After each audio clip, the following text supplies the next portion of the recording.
Maintenant, l'Éternel qui t'a créé, ô peuple de Jacob, et qui t'a façonné, ô Israël, te déclare ceci. Ne sois pas effrayé, car je t'ai délivré. Je t'ai appelé par ton nom, tu es à moi. Quand tu passeras par les eaux, je serai avec toi. Quand tu traverseras les fleuves, ils ne te submergeront pas. Quand tu marcheras dans le feu, il ne te fera pas de mal, et par les flammes, tu ne seras pas brûlé, puisque moi, l'Éternel, je suis ton Dieu, le Saint d'Israël, ton Sauveur. Je donnerai l'Égypte comme rançon pour toi, l'Éthiopie et Séba en échange de toi. Oui, parce que tu m'es précieux et que tu as du prix pour moi, et que je t'aime. Je donnerai des hommes en échange de toi et des peuples contre ta vie. Sois donc sans crainte, car je suis avec toi. Je ferai revenir tes enfants de l'Orient, je te rassemblerai de l'Occident. Je dirai au septentrion, rends-les, et au midi, ne les retiens donc pas. Fais revenir mes fils des pays éloignés, fais revenir mes filles des confins de la terre, oui, tous ceux qui portent mon nom et que j'ai créés pour ma gloire, que j'ai formés, oui, que j'ai fait. Laisse sortir le peuple qui est aveugle tout en ayant des yeux, et qui est sourd, bien qu'il ait des oreilles. Que toutes les nations s'assemblent, et que les peuples se regroupent. Qui parmi eux avait prédit ces choses? Qui avait annoncé les événements antérieurs? Qu'ils citent leurs témoins et qu'ils se justifient. Qu'on les écoute bien afin de pouvoir dire « Oui, c'est la vérité ». Mais mes témoins, c'est vous, déclare l'Éternel. Votre peuple est le serviteur que je me suis choisi, pour que vous le sachiez, que vous croyiez en moi, et que vous compreniez que moi seul, je suis Dieu. Avant moi, aucun Dieu ne fut jamais formé, et après moi, jamais il n'en existera. Moi, je suis l'Éternel, et en dehors de moi, il n'est pas de sauveur. C'est moi qui ai prédit, c'est moi qui ai sauvé, je me suis fait entendre. Pas un Dieu étranger ne l'a fait parmi vous, et vous, déclare l'Éternel, vous êtes mes témoins, et c'est moi qui suis Dieu. Oui, je le suis depuis toujours, et personne ne peut délivrer de ma main. Ce que je réalise, qui pourrait l'annuler? Voici ce que déclare l'Éternel, votre libérateur, moi, le Saint d'Israël. C'est à cause de vous que j'envoie une armée combattre Babylone, et que je fais descendre tous les Chaldéens qui s'enfuient sur les navires même où ils criaient de joie. Moi, l'Éternel, je suis votre Dieu saint, le Créateur d'Israël, votre roi. Ainsi, dit l'Éternel, qui, à travers la mer, a ouvert un chemin et, dans les grosses eaux, a frayé un sentier, qui fit sortir les chars et les chevaux, l'armée et ses guerriers. Ils se sont tous couchés et ne se relèveront pas, ils se sont consumés et ils se sont éteints comme la mèche d'une lampe. Ne vous rappelez plus les événements du passé, ne considérez plus les choses d'autrefois. Je vais réaliser une chose nouvelle, elle germe dès à présent, ne la reconnaîtrez-vous pas? J'ouvrirai un chemin à travers le désert, et je ferai jaillir des fleuves dans la steppe. Les animaux sauvages, les chacals, les autruches, célébreront ma gloire, car je ferai jaillir de l'eau dans le désert, des fleuves dans la steppe, pour abreuver mon peuple, celui que j'ai élu. Je l'ai formé pour moi, il proclamera ma louange. Et pourtant, ô Jacob, tu n'as pas fait appel à moi. Tu t'es lassé de moi, ô Israël. Tu ne m'as pas offert d'agneau en holocauste, tes sacrifices n'étaient pas à ma gloire. Je ne t'ai pas importuné pour avoir des offrandes, je ne t'ai pas lassé pour avoir de l'encens. Tu n'as pas dépensé d'argent pour moi, pour du roseau aromatique, et tu ne m'as pas rassasié de la graisse des sacrifices. Mais toi, tu m'as importuné par tes péchés, tu m'as lassé par tes forfaits. Mais c'est moi, et moi seul, qui efface tes transgressions par égard pour moi-même. Je ne tiendrai plus compte de tes péchés. Rappelle-moi ce qu'il en est, entrons ensemble en jugement et, pour te justifier, expose donc ton cas. Déjà ton premier père a péché envers moi, et ceux des tiens qui ont la charge d'interpréter la loi ont été infidèles. Aussi ai-je déshonoré les chefs du sanctuaire, et j'ai livré Jacob à l'extermination, Israël aux outrages. Je te louerai de tout mon cœur. Devant les puissants de ce monde, je te célébrerai avec de la musique. Je me prosterne dirigé vers ton sanctuaire et je te loue, pour ton amour et ta fidélité, car tu as réalisé tes promesses en surpassant ta renommée. Le jour où je t'ai invoqué, toi, tu m'as répondu, et tu m'as donné du courage, tu m'as fortifié. Que tous les rois du monde te louent, ô Éternel, à l'écoute de ta parole, et qu'ils célèbrent les œuvres de l'Éternel par leurs chants. Grande est la gloire de l'Éternel. Si haut qu'est l'Éternel, il voit les humbles, et de loin, il repère les orgueilleux. Si je passe par la détresse, tu préserves ma vie face à la furie de mes ennemis. Tu interviens pour me sauver. Oui, l'Éternel achèvera son œuvre en ma faveur. Éternel, ton amour dure à toujours. N'abandonne donc pas tes créatures. Dieu le Père vous a choisi d'avance, conformément à son plan, et vous avez été purifiés par l'Esprit pour obéir à Jésus-Christ et bénéficier de l'aspersion de son sang. Que la grâce et la paix vous soient abondamment accordées. Béni soit Dieu, le Père de notre Seigneur Jésus-Christ. Dans sa grande compassion, il nous a fait naître à une vie nouvelle pour nous donner une espérance vivante par la résurrection de Jésus-Christ. Car il a préparé pour nous un héritage qui ne peut ni se détruire, ni se corrompre, ni perdre sa beauté. Il le tient en réserve pour vous dans les cieux, vous qu'il garde par sa puissance au moyen de la foi, en vue du salut qui est prêt à être révélé au moment de la fin. Voilà ce qui fait votre joie, même si actuellement, il faut que vous soyez attristés pour un peu de temps par diverses épreuves. Celles-ci servent à éprouver la valeur de votre foi. Le feu du creuset n'éprouve-t-il pas l'or, qui pourtant disparaîtra un jour? Pourtant, votre foi qui a résisté à l'épreuve a une valeur beaucoup plus précieuse. Elle vous vaudra louange, gloire et honneur lorsque Jésus-Christ apparaîtra. Jésus, vous ne l'avez pas vu, et pourtant vous l'aimez. Mais en plaçant votre confiance en lui sans le voir encore, vous êtes rempli d'une joie glorieuse et inexprimable, car vous obtenez en retour votre salut qui est le but de votre foi. Ce salut a fait l'objet des recherches et des investigations des prophètes qui ont annoncé d'avance la grâce qui vous était destinée. Ils cherchaient à découvrir à quelle époque et à quels événements se rapportaient les indications données par l'Esprit de Christ. Cet Esprit était en eux et annonçait à l'avance les souffrances du Messie et la gloire dont elles seraient suivies. Il leur fut révélé que le message dont ils étaient chargés n'était pas pour eux, mais pour vous. Et ce message vous a été communiqué maintenant par ceux qui vous ont annoncé la bonne nouvelle, sous l'action de l'Esprit Saint envoyé du ciel. Les anges eux-mêmes ne se lassent pas de le découvrir. C'est pourquoi, tenez votre esprit en éveil et faites preuve de modération. Mettez toute votre espérance dans la grâce qui vous sera accordée le jour où Jésus-Christ apparaîtra. Comme des enfants obéissants, ne vous laissez plus diriger par les passions qui vous gouvernaient autrefois, au temps de votre ignorance. Au contraire, tout comme celui qui vous a appelé est saint, soyez saints dans tout votre comportement. Car voici ce que Dieu dit dans l'Écriture. Soyez saints, car je suis saint. Dans vos prières, vous appelez Père celui qui juge impartialement tout homme selon ses actes. Par conséquent, pendant tout le temps de votre séjour en ce monde, que la crainte de Dieu inspire votre conduite. Vous avez été libérés de cette manière futile de vivre que vous ont transmise vos ancêtres et vous savez à quel prix. Ce n'est pas par des biens périssables comme l'argent et l'or. Non, il a fallu que Christ, tel un agneau pur et sans défaut, verse son sang précieux en sacrifice pour vous. Dès avant la création du monde, Dieu l'avait choisi pour cela. Et il a paru, dans ces temps qui sont les derniers, pour agir en votre faveur. Par lui, vous croyez en Dieu, qu'il a ressuscité et lui a donné la gloire. Ainsi votre foi et votre espérance sont tournées vers Dieu. Par votre obéissance à la vérité, vous avez purifié votre être, afin d'aimer sincèrement vos frères et sœurs. Aimez-vous donc ardemment, les uns les autres de tout votre cœur, car vous êtes nés à une vie nouvelle, non d'un homme mortel, mais d'une semence immortelle, la parole vivante et éternelle de Dieu.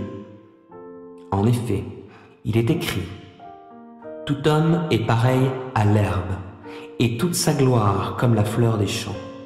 L'herbe se dessèche et sa fleur tombe, mais la parole du Seigneur subsiste éternellement. » Or, cette parole, c'est l'Évangile qui vous a été annoncé. Ainsi donc, mes frères et sœurs bien-aimés, vous que je désire tant revoir, vous qui êtes ma joie et ma couronne, C'est de cette manière, mes chers amis, que vous devez tenir ferme, en restant attachés au Seigneur. Je recommande à Évodie et à Syntyche de vivre en parfaite harmonie l'une avec l'autre, selon le Seigneur. Je les y invite instamment. Toi, mon fidèle collègue, je te le demande.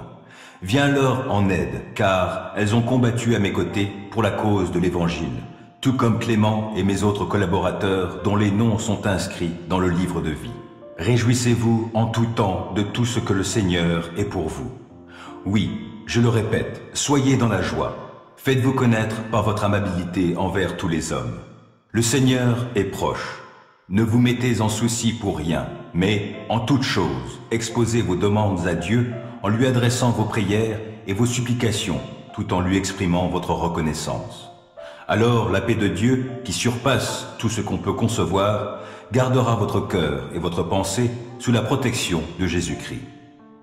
Enfin, frères et sœurs, nourrissez vos pensées de tout ce qui est vrai, noble, juste, pur, digne d'amour ou d'approbation, de tout ce qui est vertueux et mérite louange. Ce que vous avez appris et reçu de moi, ce que vous m'avez entendu dire et vu faire, mettez-le en pratique. Alors le Dieu qui donne la paix sera avec vous. Je me suis profondément réjoui dans le Seigneur en voyant que votre intérêt pour moi a pu finalement porter de nouveaux fruits. Car cette sollicitude à mon égard, vous l'éprouviez toujours, mais vous n'aviez pas eu l'occasion de la manifester. Ce n'est pas le besoin qui me fait parler ainsi, car j'ai appris en toutes circonstances à être content avec ce que j'ai. Je sais vivre dans le dénuement, je sais aussi vivre dans l'abondance. C'est le secret que j'ai appris. M'accommoder à toutes les situations et toutes les circonstances, que je sois rassasié ou que j'ai faim, que je connaisse l'abondance ou que je sois dans le besoin. Je peux tout grâce à celui qui me fortifie. Pourtant, vous avez bien fait de prendre part à ma détresse. Comme vous le savez, Philippiens, dans les premiers temps de mon activité pour la cause de l'Évangile, lorsque j'ai quitté la Macédoine, aucune autre église n'est entrée avec moi dans un échange réciproque de dons matériels et spirituels. Vous seul l'avez fait. Pendant mon séjour à Thessalonique, vous m'avez envoyé par 2 fois des dons pour subvenir à mes besoins. Ce n'est pas que je tienne à recevoir des dons. Ce qui m'intéresse, c'est qu'un plus grand nombre de fruits soient portés à votre actif.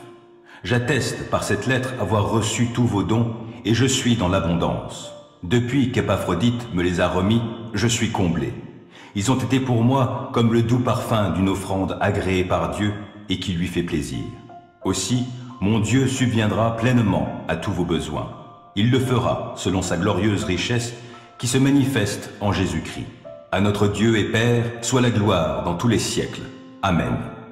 Saluez tous ceux qui, par leur union avec Jésus-Christ, font partie du peuple saint. Les frères qui sont ici avec moi vous saluent. Tous les membres du peuple saint vous adressent leurs salutations, et en particulier ceux qui sont au service de l'empereur. Que la grâce du Seigneur Jésus-Christ soit avec vous. Que la grâce et la paix vous soient accordées par Dieu, notre Père, et par le Seigneur Jésus-Christ. Béni soit Dieu, le Père de notre Seigneur Jésus-Christ, le Père qui est plein de bonté, le Dieu qui réconforte dans toutes les situations. Il nous réconforte dans toutes nos détresses, afin qu'à notre tour, nous soyons capables de réconforter ceux qui passent par toutes sortes de détresses, en leur apportant le réconfort que Dieu nous a apporté. De même, en effet, que les souffrances de Christ surabondent dans notre vie, le réconfort qu'il nous donne surabonde.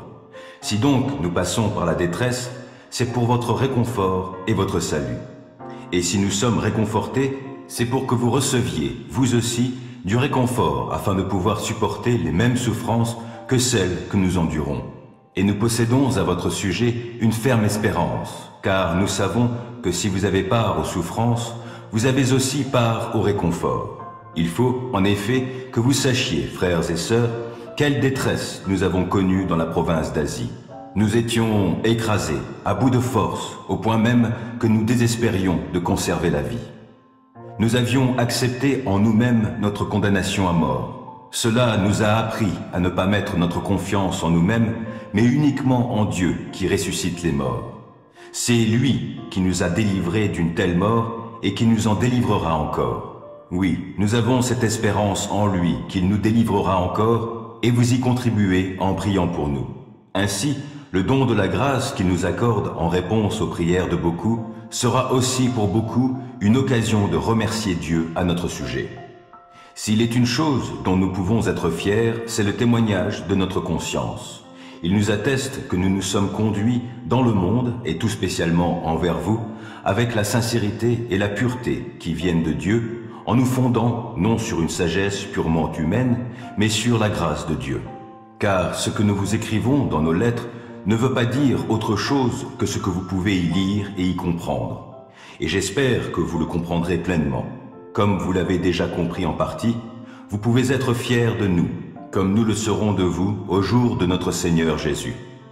Persuadé que telle était votre pensée, je m'étais proposé de me rendre chez vous en premier lieu, afin de vous procurer une double joie. Je comptais passer par chez vous en allant en Macédoine, puis revenir de Macédoine chez vous.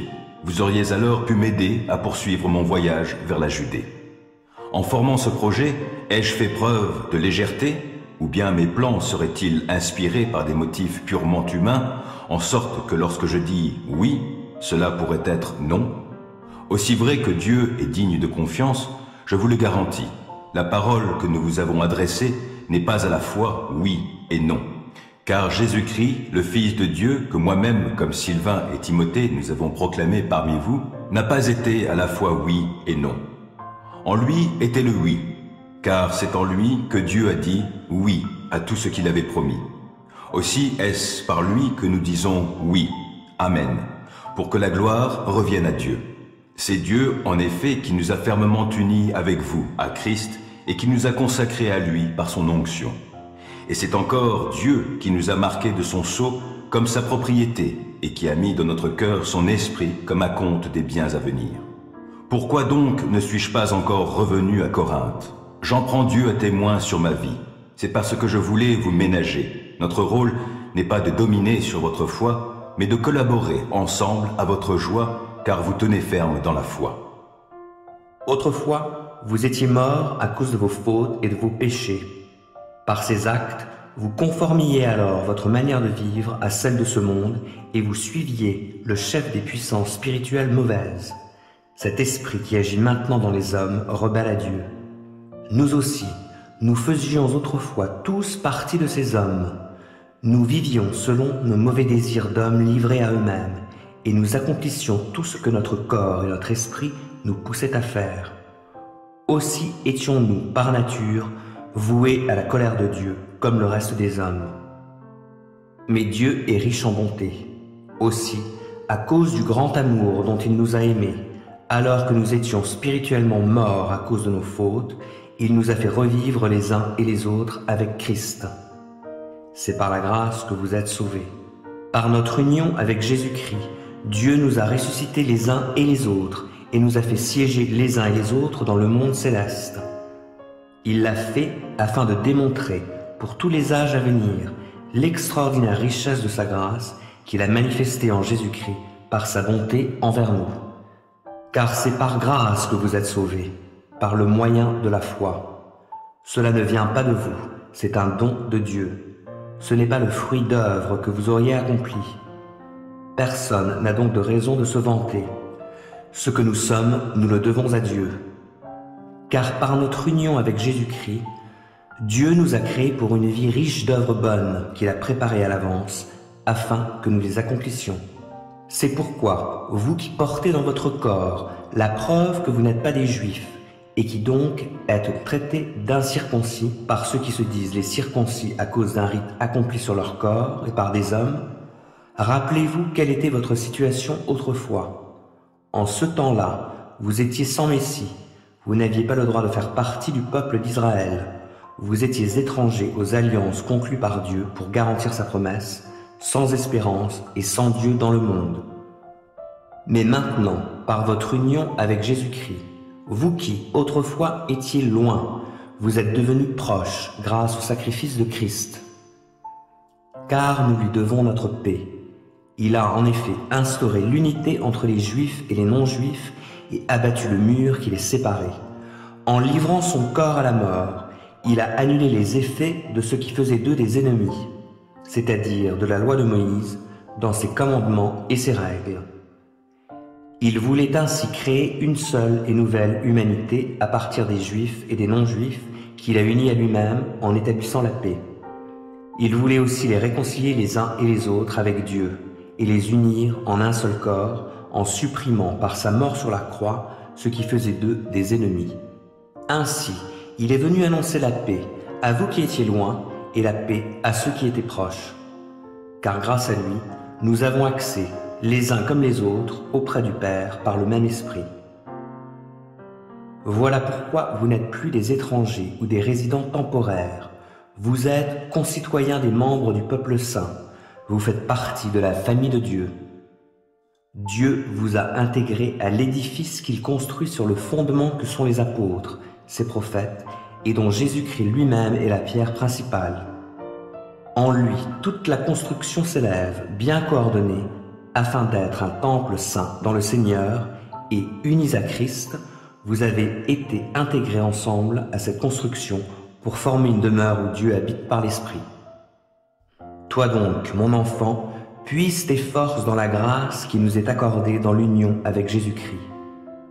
Et l'enseignement que tu as reçu de moi et que de nombreux témoins ont confirmé, transmets-le à des personnes dignes de confiance qui seront capables à leur tour d'en instruire d'autres. Tel un bon soldat de Jésus-Christ, prends, comme moi, ta part de souffrance. Celui qui s'engage dans une expédition militaire ne s'embarrasse pas des affaires de la vie civile afin de donner pleine satisfaction à l'officier qui l'a enrôlé. On n'a jamais vu un athlète remporter le prix sans avoir respecté toutes les règles. C'est au cultivateur qui travaille dur d'être le premier à jouir de la récolte. Réfléchis bien à ce que je te dis et le Seigneur te donnera de comprendre toutes ces choses. Souviens-toi de Jésus-Christ qui est ressuscité, descendant de David, conformément à l'évangile que j'annonce. C'est pour cet évangile que je souffre, jusqu'à être enchaîné comme un criminel. La parole de Dieu, elle, n'est pas enchaînée pour autant. Je supporte donc patiemment toutes ces épreuves, à cause de ceux que Dieu a choisis, pour qu'eux aussi parviennent au salut qui est en Jésus-Christ et à la gloire éternelle qui l'accompagne. Car ces paroles sont certaines, si nous mourons avec lui nous revivrons, et si nous persévérons, avec lui nous régnerons. Mais si nous le renions, lui aussi nous reniera. Si nous sommes infidèles, lui, il demeure fidèle, parce qu'il ne peut se renier lui-même. C'est cela qu'il te faut rappeler sans cesse. Recommande solennellement devant Dieu d'éviter les disputes de mots. Elles ne servent à rien, si ce n'est à la ruine de ceux qui les écoutent. Efforce-toi de te présenter devant Dieu en homme qui a fait ses preuves, en ouvrier qui n'a pas à rougir de son ouvrage, parce qu'il transmet correctement la parole de vérité.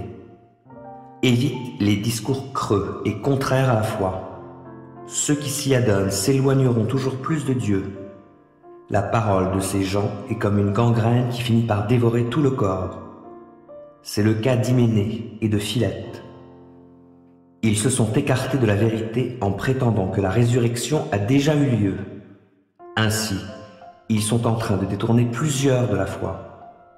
Cependant, le solide fondement posé par Dieu demeure. Il porte en guise de sceau les inscriptions suivantes. Le Seigneur connaît ceux qui lui appartiennent. Et qu'il se détourne du mal, celui qui affirme qu'il appartient au Seigneur. Dans une grande maison, il n'y a pas seulement des vases d'or et d'argent, il y en a aussi en bois et en terre cuite.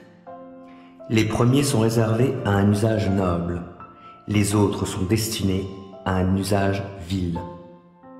Eh bien, si quelqu'un se garde pur de tout ce dont j'ai parlé, il sera un vase destiné à un noble usage, purifié, utile à son propriétaire, disponible pour toutes sortes d'œuvres bonnes. Fuis les passions qui assaillent un jeune homme. Fais tous tes efforts pour cultiver la foi, l'amour et la paix avec tous ceux qui font appel au Seigneur d'un cœur pur. Refuse les spéculations absurdes et sans fondement. Tu sais qu'elles suscitent des querelles. Or, il n'est pas convenable pour un serviteur du Seigneur d'avoir des querelles. Qu'il se montre au contraire aimable envers tout le monde, capable d'enseigner et de supporter les difficultés. Il doit instruire avec douceur les contradicteurs. Qui sait si Dieu ne les amènera pas ainsi à changer d'attitude pour connaître la vérité? Alors, ils retrouveront leur bon sens et se dégageront des pièges du diable qui les tient encore captifs et assujettis à sa volonté. Voyez combien le Père nous a aimés pour que nous puissions être appelés enfants de Dieu. Et nous le sommes. Voici pourquoi le monde ne nous reconnaît pas. C'est parce qu'il n'a pas reconnu Dieu. Mes chers amis, dès à présent, nous sommes enfants de Dieu et ce que nous serons un jour n'a pas encore été rendu manifeste. Nous savons que lorsque Christ paraîtra, nous serons semblables à lui, car nous le verrons tel qu'il est. Tous ceux qui fondent sur Christ une telle espérance se rendent eux-mêmes purs, tout comme Christ est pur. Celui qui commet le péché viole la loi de Dieu, car le péché, c'est la violation de cette loi. Or, vous le savez, Jésus est apparu pour ôter les péchés, et il n'y a pas de péché en lui. Par conséquent, celui qui demeure uni à lui ne pêche pas, et celui qui pêche ne l'a jamais vu et ne l'a jamais connu. Mes enfants, que personne ne vous trompe sur ce point. Est juste celui qui fait ce qui est juste, tout comme Christ lui-même est juste. Celui qui commet le péché est du diable, car le diable pêche dès le commencement. Or, le Fils de Dieu est précisément apparu pour détruire les œuvres du diable. Celui qui est né de Dieu ne pêche pas, car la vie qui vient de Dieu a été implantée en lui et demeure en lui. Il ne peut pas pécher puisqu'il est né de Dieu. C'est ainsi que se manifeste la différence entre les enfants de Dieu et les enfants du diable. Celui qui ne fait pas ce qui est juste n'est pas de Dieu, pas plus que celui qui n'aime pas son frère. En effet, voici le message que vous avez entendu dès le commencement. Aimons-nous les uns les autres. Que personne ne suive donc l'exemple de Caïn, qui était du diable et qui a égorgé son frère. Et pourquoi l'a-t-il égorgé? Parce que sa façon d'agir était mauvaise, alors que celle de son frère était juste. Mes frères, ne vous étonnez donc pas si le monde a de la haine pour vous. Quant à nous, nous savons que nous sommes passés de la mort à la vie parce que nous aimons nos frères.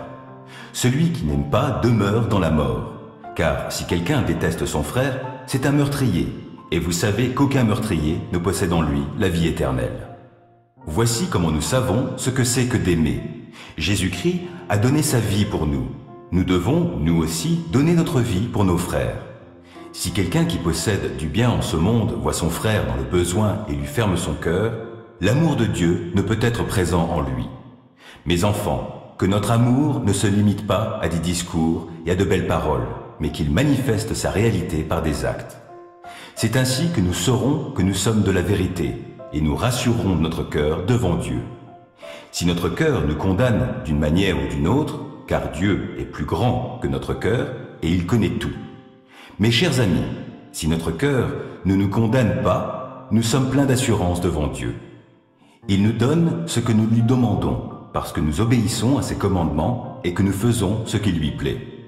Or, que nous commande-t-il?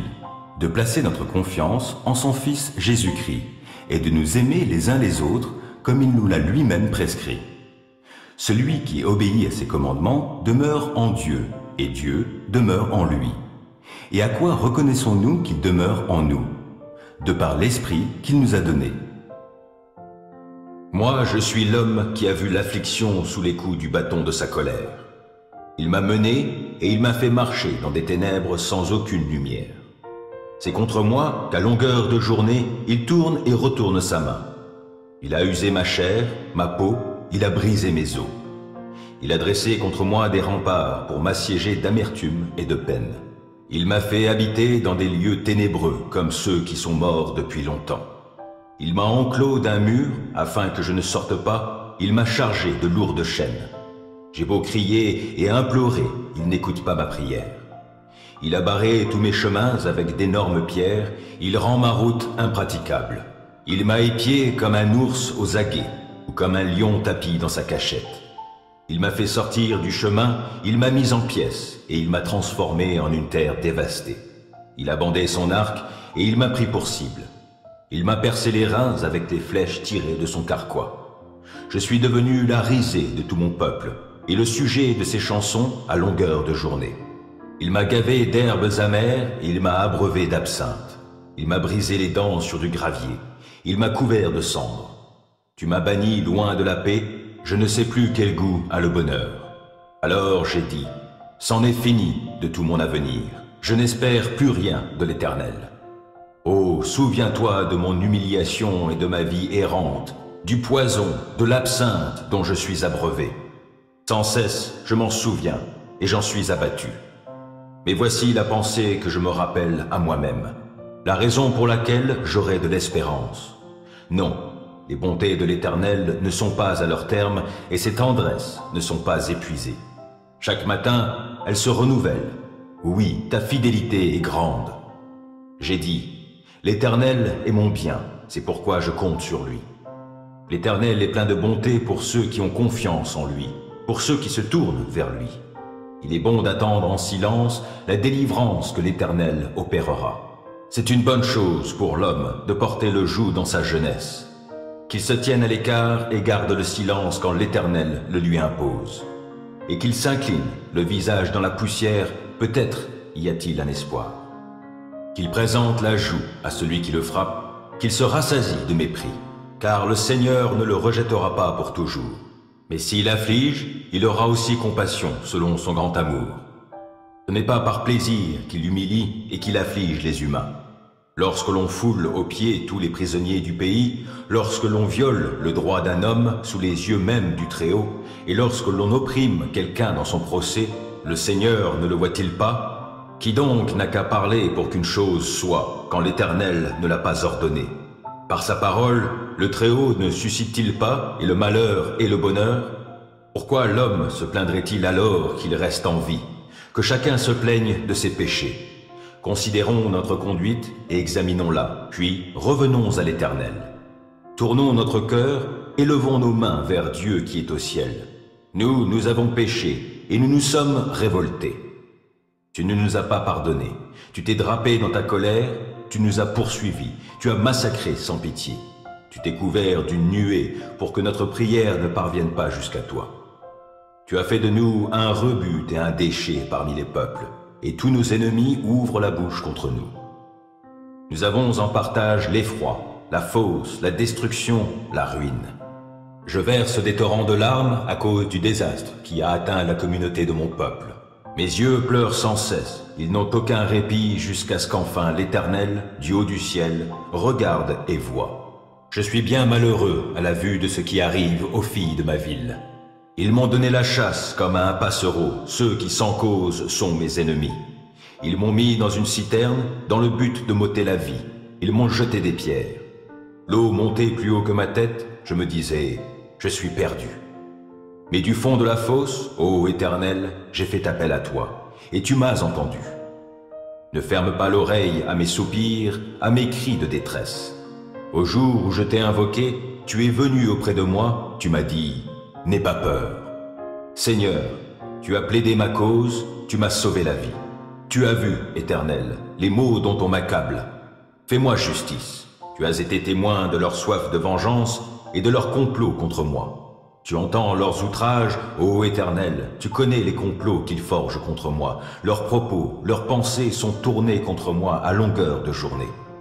Regarde-les. Qu'ils s'assoient, qu'ils se lèvent, moi je suis le sujet de leurs chansons. Tu les rétribueras, ô Éternel. Selon ce qu'ils ont fait, tu rendras leur cœur obstiné et tu les frapperas de ta malédiction. Tu les harcèleras dans ta colère ardente et tu les détruiras dessus ton ciel, ô Éternel. Ne condamnez pas les autres pour ne pas être vous-même condamnés, car vous serez condamnés vous-même de la manière dont vous aurez condamné autrui, et on vous appliquera la mesure dont vous vous serez servi pour mesurer les autres. Pourquoi vois-tu les grains de sciure dans l'œil de ton frère, alors que tu ne remarques pas la poutre qui est dans le tien? Comment oses-tu dire à ton frère, « Laisse-moi enlever cette sciure de ton œil », alors qu'il y a une poutre dans le tien? Hypocrite! Commence donc par retirer la poutre de ton œil, alors tu y verras assez clair pour ôter la sciure de l'œil de ton frère. Gardez-vous de donner aux chiens ce qui est sacré, et ne jetez pas vos perles devant les porcs, de peur qu'ils piétinent vos perles et que les chiens se retournent contre vous pour vous déchirer. Demandez et vous recevrez. Cherchez et vous trouverez. Frappez et l'on vous ouvrira. Car celui qui demande reçoit, celui qui cherche trouve, et l'on ouvre à celui qui frappe. Qui de vous donnera un caillou à son fils quand celui-ci lui demande du pain? Ou bien, s'il lui demande un poisson, lui donnera-t-il un serpent? Si donc, tout mauvais que vous êtes, vous savez donner de bonnes choses à vos enfants, à combien plus forte raison votre Père céleste donnera-t-il de bonnes choses à ceux qui les lui demandent? Faites pour les autres tout ce que vous voudriez qu'ils fassent pour vous, car c'est là tout l'enseignement de la loi et des prophètes. Entrez par la porte étroite. En effet, large est la porte et spacieuse la route qui mène à la perdition. Nombreux sont ceux qui s'y engagent, mais étroite est la porte et resserré le sentier qui mène à la vie. Qu'ils sont peu nombreux ceux qui les trouvent. Gardez-vous des faux prophètes. Lorsqu'ils vous abordent, ils se donnent l'apparence d'agneaux, mais en réalité, ce sont des loups féroces. Vous les reconnaîtrez à leurs fruits. Est-ce que l'on cueille des raisins sur des buissons d'épines ou des figues sur des ronces? Ainsi, un bon arbre porte de bons fruits, un mauvais arbre produit de mauvais fruits. Un bon arbre ne peut pas porter de mauvais fruits, ni un mauvais arbre de bons fruits. Tout arbre qui ne donne pas de bons fruits est arraché et jeté au feu. Ainsi donc, c'est à leurs fruits que vous les reconnaîtrez. Pour entrer dans le royaume des cieux, il ne suffit pas de me dire « Seigneur, Seigneur !» Il faut accomplir la volonté de mon Père céleste. Au jour du jugement, nombreux sont ceux qui me diront « Seigneur, Seigneur, nous avons prophétisé en ton nom, nous avons chassé des démons en ton nom, nous avons fait beaucoup de miracles en ton nom. » Je leur déclarerai alors « Je ne vous ai jamais connus. Allez-vous-en, vous qui pratiquez le mal. » C'est pourquoi celui qui écoute ce que je dis et qui l'applique ressemble à un homme sensé qui a bâti sa maison sur le roc. Il a plu à verse, les fleuves ont débordé, les vents ont soufflé avec violence, ils se sont déchaînés contre cette maison. Elle ne s'est pas effondrée, car ses fondations reposaient sur le roc. Mais celui qui écoute mes paroles sans faire ce que je dis, ressemble à un homme assez fou pour construire sa maison sur le sable. Il a plu à verse, les fleuves ont débordé, les vents ont soufflé avec violence, ils se sont déchaînés contre cette maison. Elle s'est effondrée et sa ruine a été complète. Quand Jésus eut fini de parler, les foules étaient profondément impressionnées par son enseignement, car il parlait avec une autorité que n'avaient pas leurs spécialistes de la loi. Maintenant, l'Éternel qui t'a créé, ô peuple de Jacob, et qui t'a façonné, ô Israël, te déclare ceci. Ne sois pas effrayé, car je t'ai délivré. Je t'ai appelé par ton nom, tu es à moi. Quand tu passeras par les eaux, je serai avec toi. Quand tu traverseras les fleuves, ils ne te submergeront pas. Quand tu marcheras dans le feu, il ne te fera pas de mal. Et par les flammes, tu ne seras pas brûlé. Puisque moi, l'Éternel, je suis ton Dieu, le Saint d'Israël, ton Sauveur. Je donnerai l'Égypte comme rançon pour toi, l'Éthiopie et Séba en échange de toi. Oui, parce que tu m'es précieux et que tu as du prix pour moi, et que je t'aime. Je donnerai des hommes en échange de toi et des peuples contre ta vie. Sois donc sans crainte, car je suis avec toi.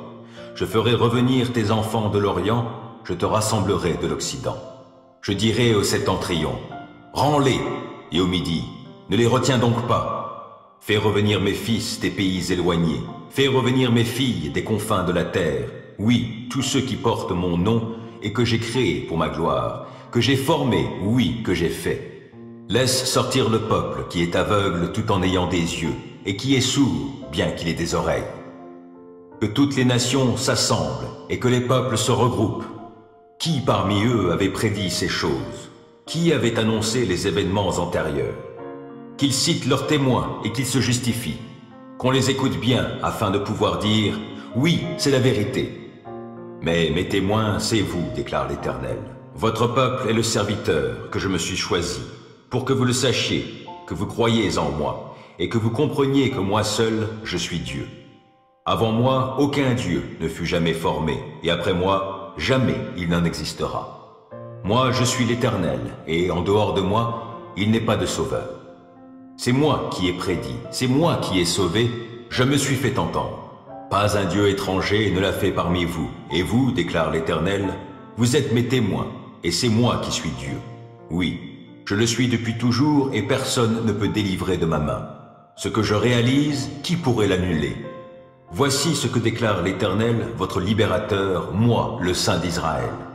C'est à cause de vous que j'envoie une armée combattre Babylone, et que je fais descendre tous les Chaldéens qui s'enfuient sur les navires même où ils criaient de joie. Moi, l'Éternel, je suis votre Dieu saint, le Créateur d'Israël, votre roi.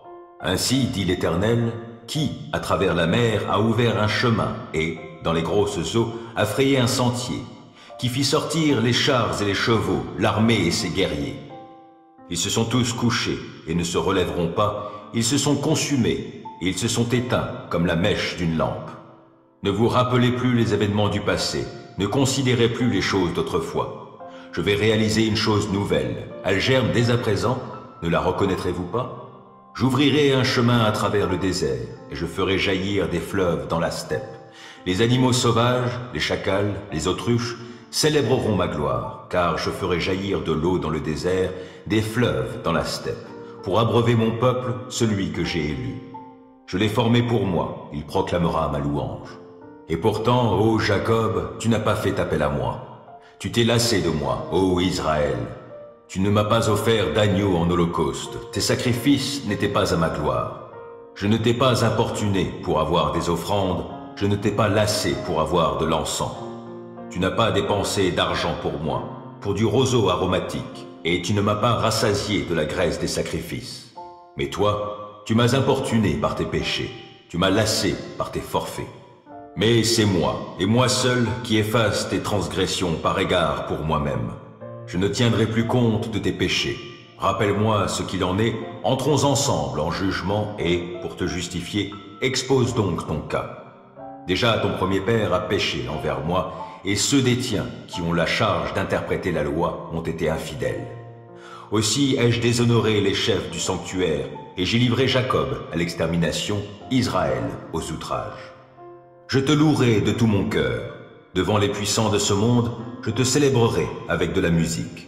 Je me prosterne dirigé vers ton sanctuaire et je te loue, pour ton amour et ta fidélité, car tu as réalisé tes promesses en surpassant ta renommée.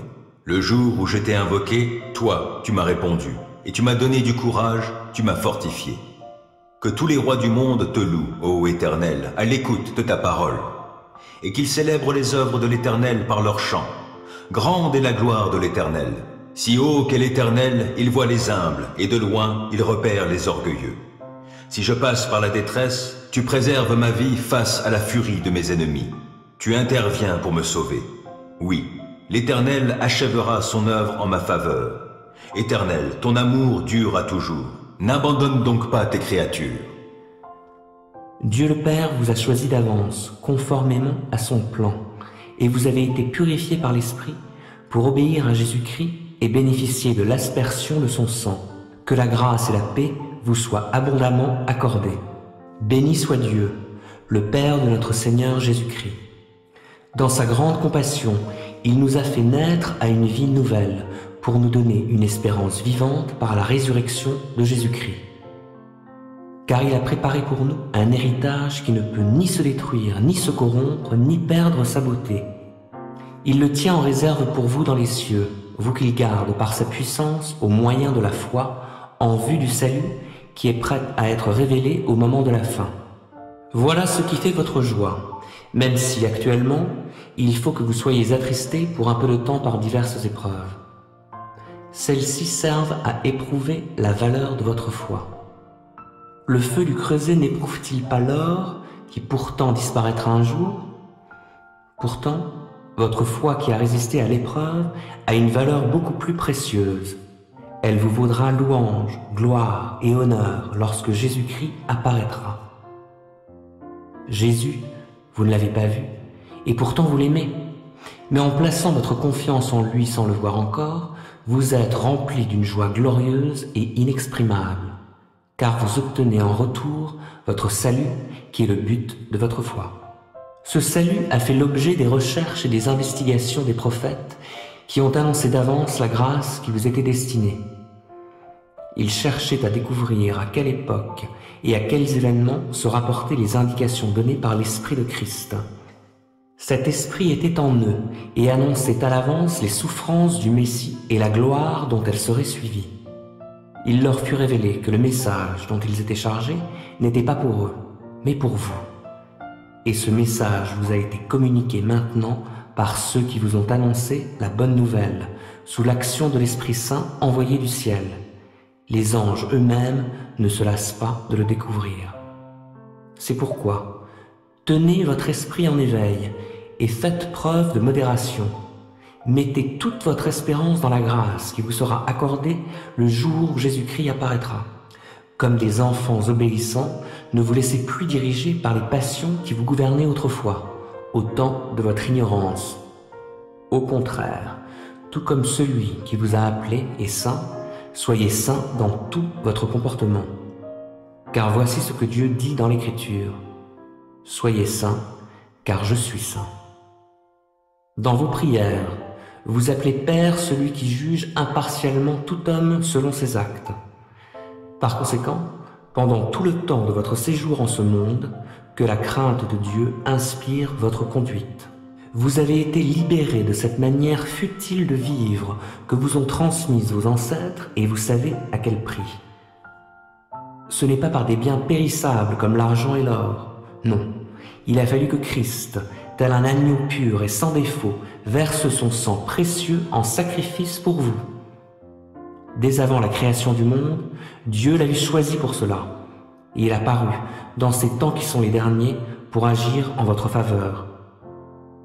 Par lui, vous croyez en Dieu, qu'il a ressuscité et lui a donné la gloire. Ainsi votre foi et votre espérance sont tournées vers Dieu. Par votre obéissance à la vérité, vous avez purifié votre être, afin d'aimer sincèrement vos frères et sœurs. Aimez-vous donc ardemment, les uns les autres de tout votre cœur, car vous êtes nés à une vie nouvelle, non d'un homme mortel, mais d'une semence immortelle, la parole vivante et éternelle de Dieu.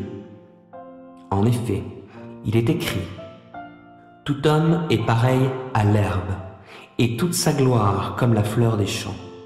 L'herbe se dessèche et sa fleur tombe, mais la parole du Seigneur subsiste éternellement. » Or, cette parole, c'est l'Évangile qui vous a été annoncé. Ainsi donc, mes frères et sœurs bien-aimés, vous que je désire tant revoir, vous qui êtes ma joie et ma couronne, c'est de cette manière, mes chers amis, que vous devez tenir ferme, en restant attachés au Seigneur. Je recommande à Évodie et à Syntyche de vivre en parfaite harmonie l'une avec l'autre, selon le Seigneur. Je les y invite instamment.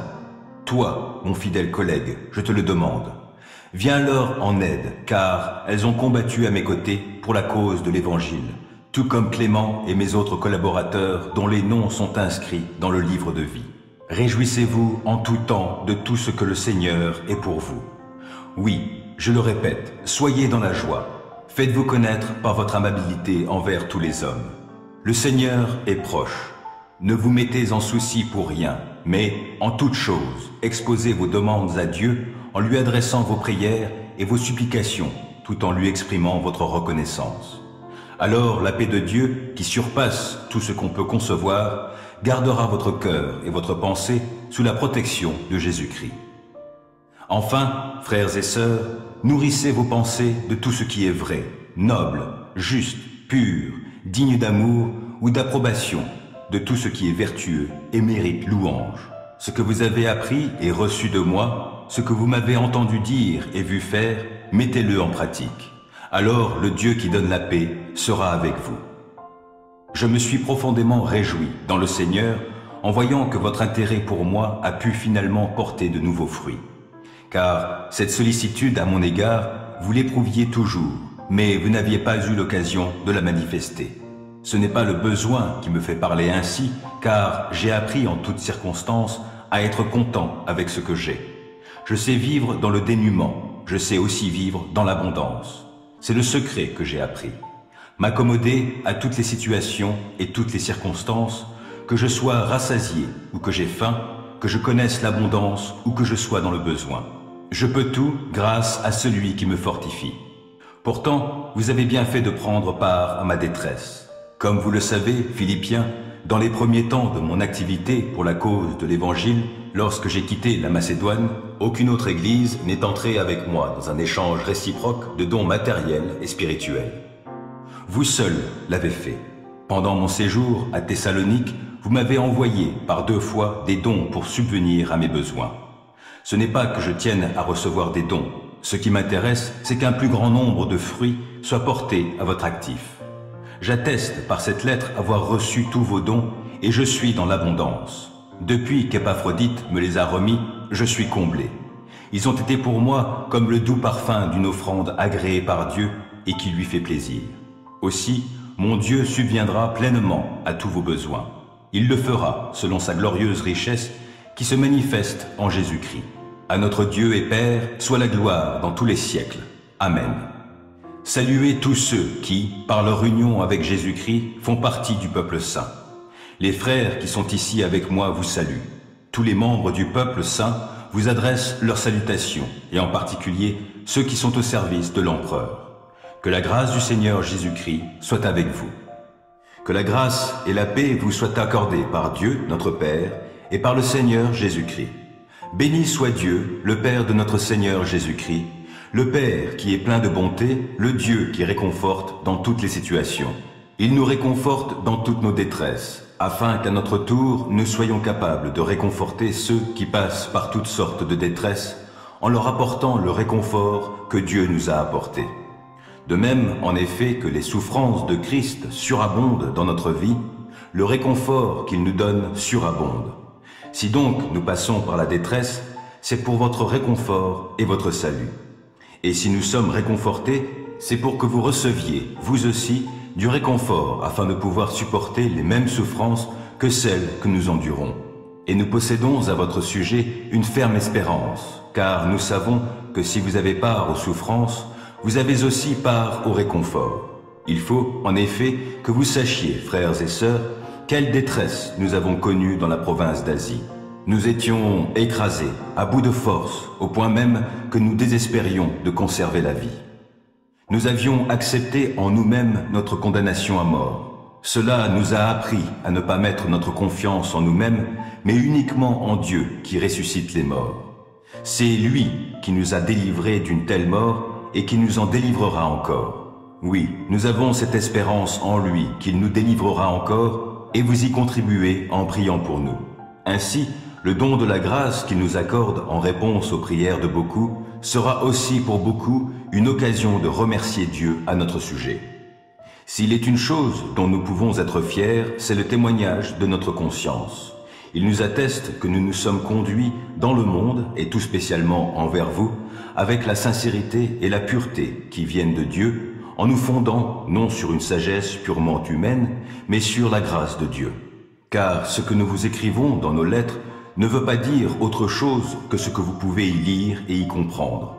Et j'espère que vous le comprendrez pleinement. Comme vous l'avez déjà compris en partie, vous pouvez être fiers de nous, comme nous le serons de vous au jour de notre Seigneur Jésus. Persuadé que telle était votre pensée, je m'étais proposé de me rendre chez vous en premier lieu, afin de vous procurer une double joie. Je comptais passer par chez vous en allant en Macédoine, puis revenir de Macédoine chez vous. Vous auriez alors pu m'aider à poursuivre mon voyage vers la Judée. En formant ce projet, ai-je fait preuve de légèreté, ou bien mes plans seraient-ils inspirés par des motifs purement humains, en sorte que lorsque je dis « oui », cela pourrait être « non ». Aussi vrai que Dieu est digne de confiance, je vous le garantis, la parole que nous vous avons adressée n'est pas à la fois oui et non. Car Jésus-Christ, le Fils de Dieu, que moi-même, comme Sylvain et Timothée, nous avons proclamé parmi vous, n'a pas été à la fois oui et non. En lui était le oui, car c'est en lui que Dieu a dit oui à tout ce qu'il avait promis. Aussi est-ce par lui que nous disons oui, Amen, pour que la gloire revienne à Dieu. C'est Dieu, en effet, qui nous a fermement unis avec vous, à Christ, et qui nous a consacrés à lui par son onction. Et c'est encore Dieu qui nous a marqués de son sceau comme sa propriété, et qui a mis dans notre cœur son esprit comme acompte des biens à venir. Pourquoi donc ne suis-je pas encore revenu à Corinthe? J'en prends Dieu à témoin sur ma vie. C'est parce que je voulais vous ménager. Notre rôle n'est pas de dominer sur votre foi, mais de collaborer ensemble à votre joie, car vous tenez ferme dans la foi. Autrefois, vous étiez morts à cause de vos fautes et de vos péchés. Par ces actes, vous conformiez alors votre manière de vivre à celle de ce monde et vous suiviez le chef des puissances spirituelles mauvaises, cet esprit qui agit maintenant dans les hommes, rebelle à Dieu. Nous aussi, nous faisions autrefois tous partie de ces hommes. Nous vivions selon nos mauvais désirs d'hommes livrés à eux-mêmes, et nous accomplissions tout ce que notre corps et notre esprit nous poussaient à faire. Aussi étions-nous, par nature, voués à la colère de Dieu, comme le reste des hommes. Mais Dieu est riche en bonté. Aussi, à cause du grand amour dont il nous a aimés, alors que nous étions spirituellement morts à cause de nos fautes, il nous a fait revivre les uns et les autres avec Christ. C'est par la grâce que vous êtes sauvés.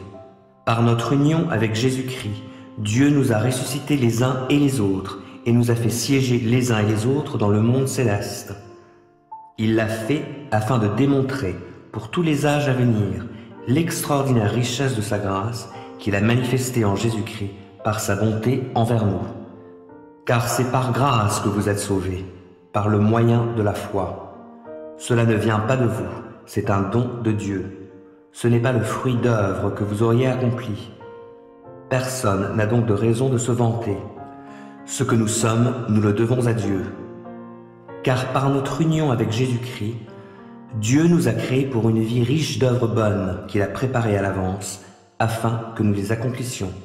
C'est pourquoi, vous qui portez dans votre corps la preuve que vous n'êtes pas des Juifs, et qui donc êtes traités d'incirconcis par ceux qui se disent les circoncis à cause d'un rite accompli sur leur corps et par des hommes, rappelez-vous quelle était votre situation autrefois.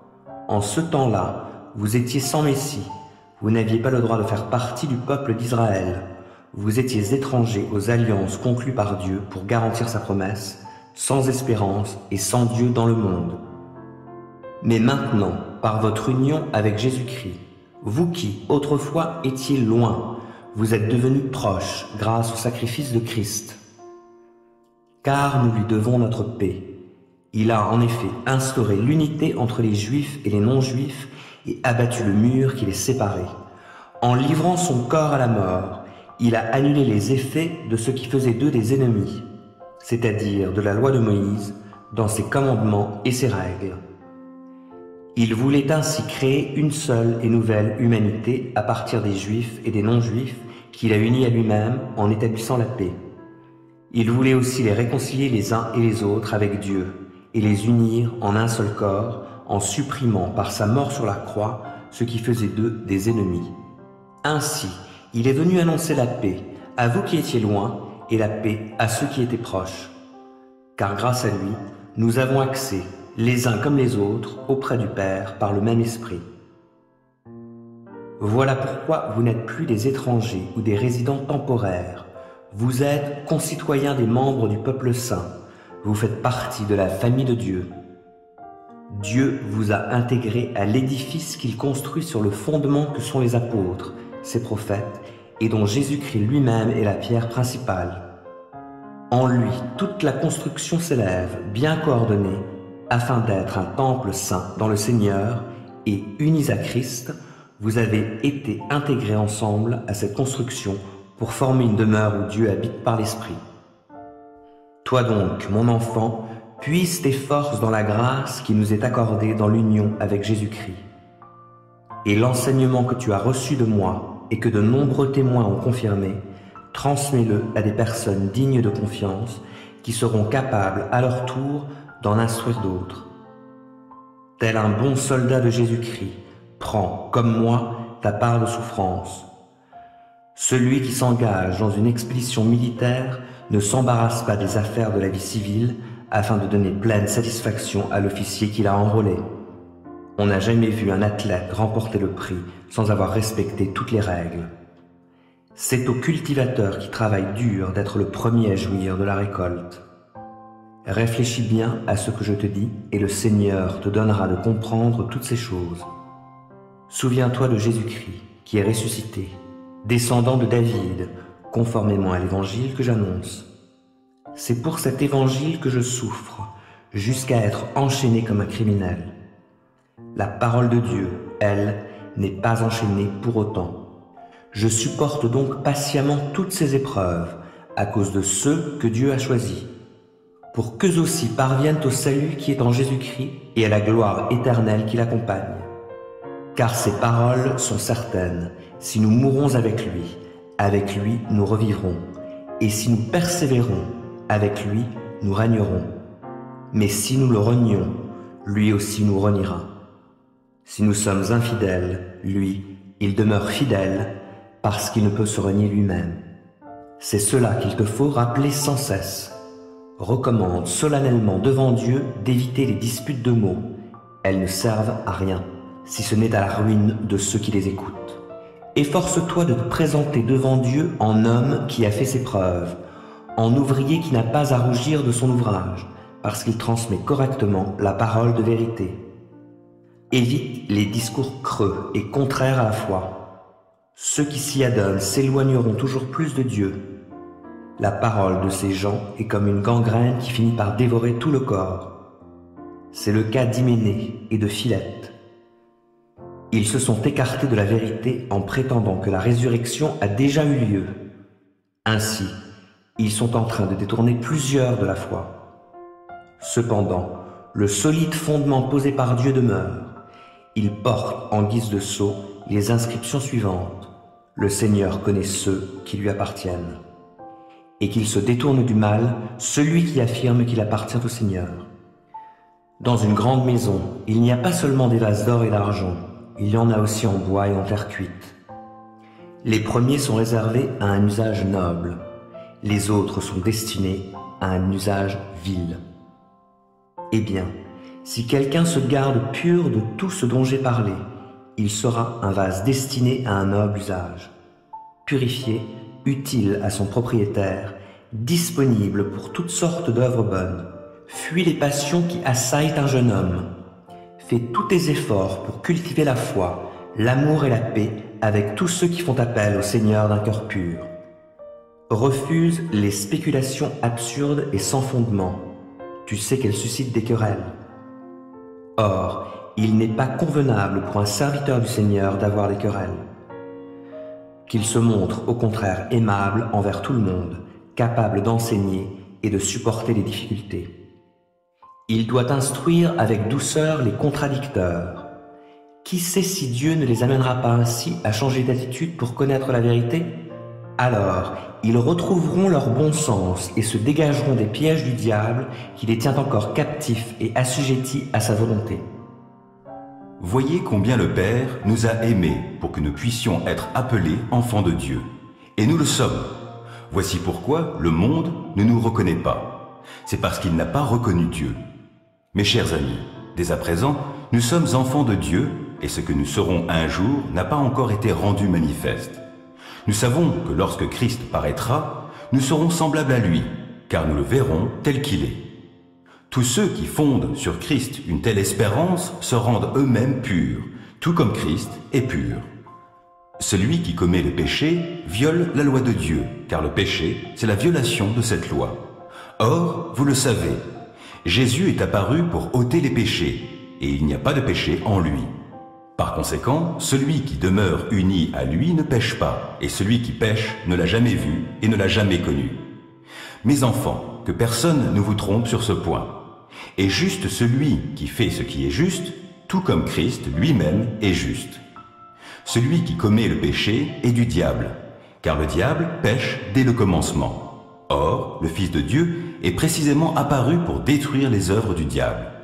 Celui qui est né de Dieu ne pêche pas, car la vie qui vient de Dieu a été implantée en lui et demeure en lui. Il ne peut pas pécher puisqu'il est né de Dieu.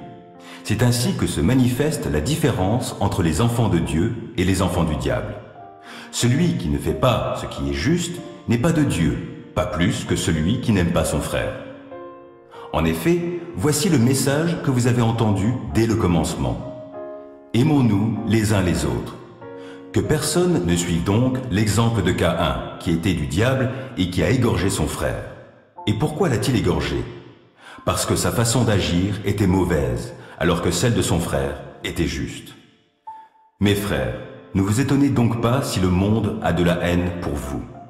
Quant à nous, nous savons que nous sommes passés de la mort à la vie parce que nous aimons nos frères.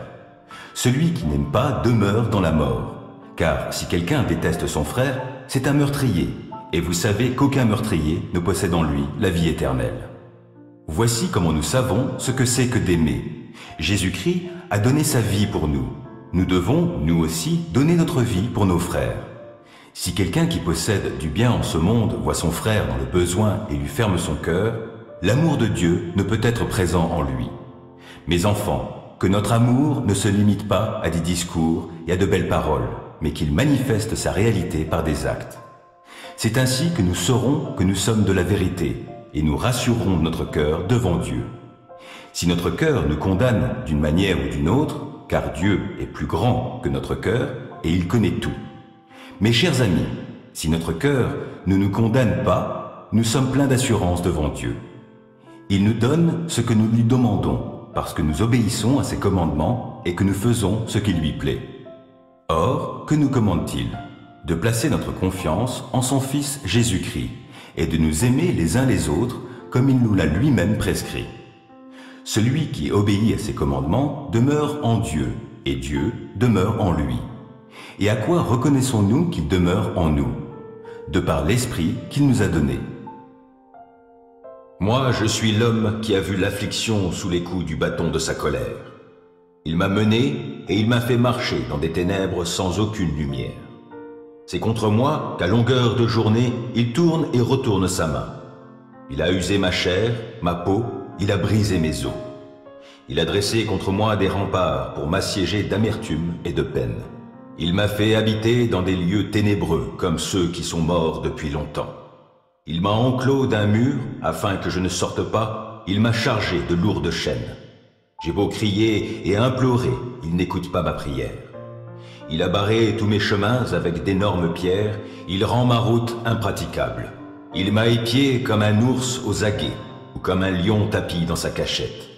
Il m'a fait sortir du chemin, il m'a mis en pièces, et il m'a transformé en une terre dévastée. Il a bandé son arc, et il m'a pris pour cible. Il m'a percé les reins avec les flèches tirées de son carquois. Je suis devenu la risée de tout mon peuple, et le sujet de ses chansons à longueur de journée. Il m'a gavé d'herbes amères, et il m'a abreuvé d'absinthe.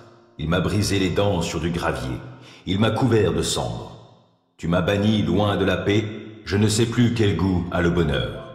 Alors j'ai dit, c'en est fini de tout mon avenir, je n'espère plus rien de l'Éternel. Oh, souviens-toi de mon humiliation et de ma vie errante, du poison, de l'absinthe dont je suis abreuvé. Sans cesse, je m'en souviens et j'en suis abattu.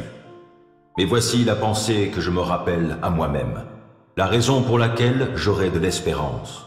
Non, les bontés de l'Éternel ne sont pas à leur terme et ses tendresses ne sont pas épuisées. Chaque matin, elles se renouvellent. Oui, ta fidélité est grande. J'ai dit, l'Éternel est mon bien, c'est pourquoi je compte sur lui. L'Éternel est plein de bonté pour ceux qui ont confiance en lui, pour ceux qui se tournent vers lui. Il est bon d'attendre en silence la délivrance que l'Éternel opérera. C'est une bonne chose pour l'homme de porter le joug dans sa jeunesse. Qu'il se tienne à l'écart et garde le silence quand l'Éternel le lui impose. Et qu'il s'incline, le visage dans la poussière, peut-être y a-t-il un espoir. Qu'il présente la joue à celui qui le frappe, qu'il se rassasie de mépris, car le Seigneur ne le rejettera pas pour toujours. Mais s'il afflige, il aura aussi compassion selon son grand amour. Ce n'est pas par plaisir qu'il humilie et qu'il afflige les humains. Lorsque l'on foule aux pieds tous les prisonniers du pays, lorsque l'on viole le droit d'un homme sous les yeux même du Très-Haut, et lorsque l'on opprime quelqu'un dans son procès, le Seigneur ne le voit-il pas? Qui donc n'a qu'à parler pour qu'une chose soit, quand l'Éternel ne l'a pas ordonné? Par sa parole, le Très-Haut ne suscite-t-il pas, et le malheur et le bonheur? Pourquoi l'homme se plaindrait-il alors qu'il reste en vie? Que chacun se plaigne de ses péchés. Considérons notre conduite et examinons-la, puis revenons à l'Éternel. Tournons notre cœur, élevons nos mains vers Dieu qui est au ciel. Nous avons péché, et nous nous sommes révoltés. Tu ne nous as pas pardonné, tu t'es drapé dans ta colère, tu nous as poursuivis, tu as massacré sans pitié. Tu t'es couvert d'une nuée pour que notre prière ne parvienne pas jusqu'à toi. Tu as fait de nous un rebut et un déchet parmi les peuples, et tous nos ennemis ouvrent la bouche contre nous.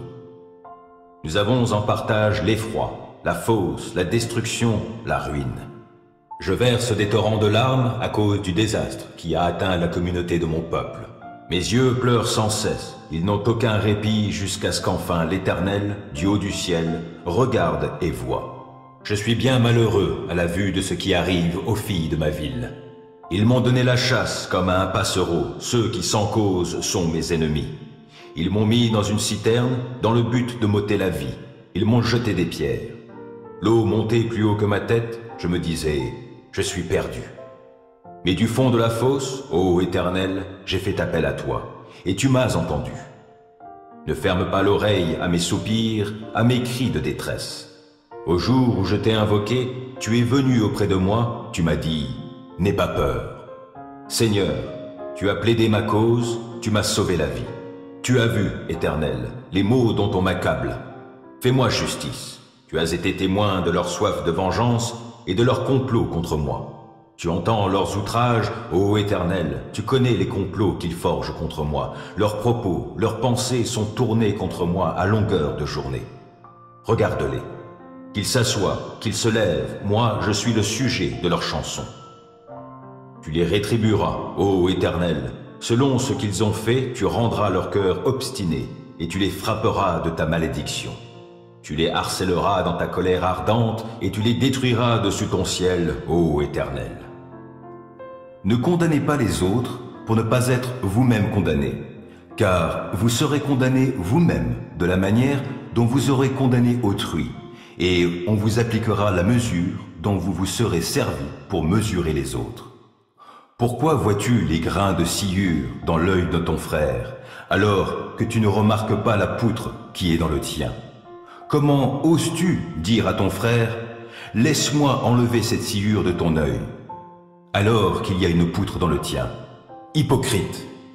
Commence donc par retirer la poutre de ton œil, alors tu y verras assez clair pour ôter la sciure de l'œil de ton frère. Gardez-vous de donner aux chiens ce qui est sacré, et ne jetez pas vos perles devant les porcs, de peur qu'ils piétinent vos perles et que les chiens se retournent contre vous pour vous déchirer. Demandez et vous recevrez. Cherchez et vous trouverez. Frappez et l'on vous ouvrira. Car celui qui demande reçoit. Celui qui cherche trouve. Et l'on ouvre à celui qui frappe. Qui de vous donnera un caillou à son fils quand celui-ci lui demande du pain?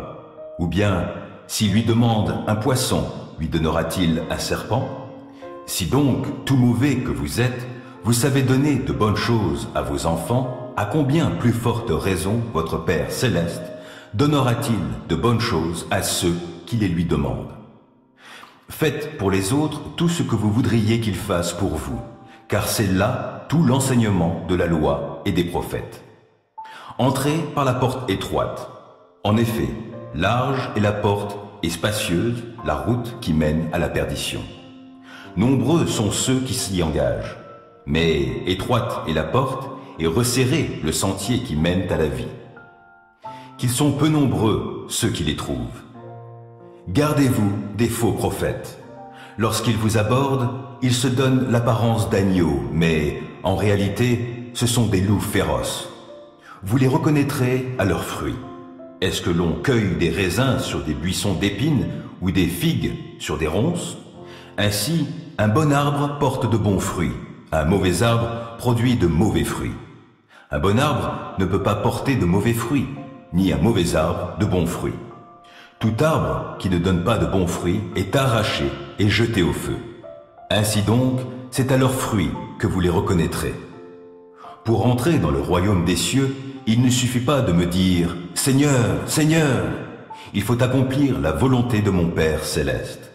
Au jour du jugement, nombreux sont ceux qui me diront « Seigneur, Seigneur, nous avons prophétisé en ton nom, nous avons chassé des démons en ton nom, nous avons fait beaucoup de miracles en ton nom. » Je leur déclarerai alors « Je ne vous ai jamais connus.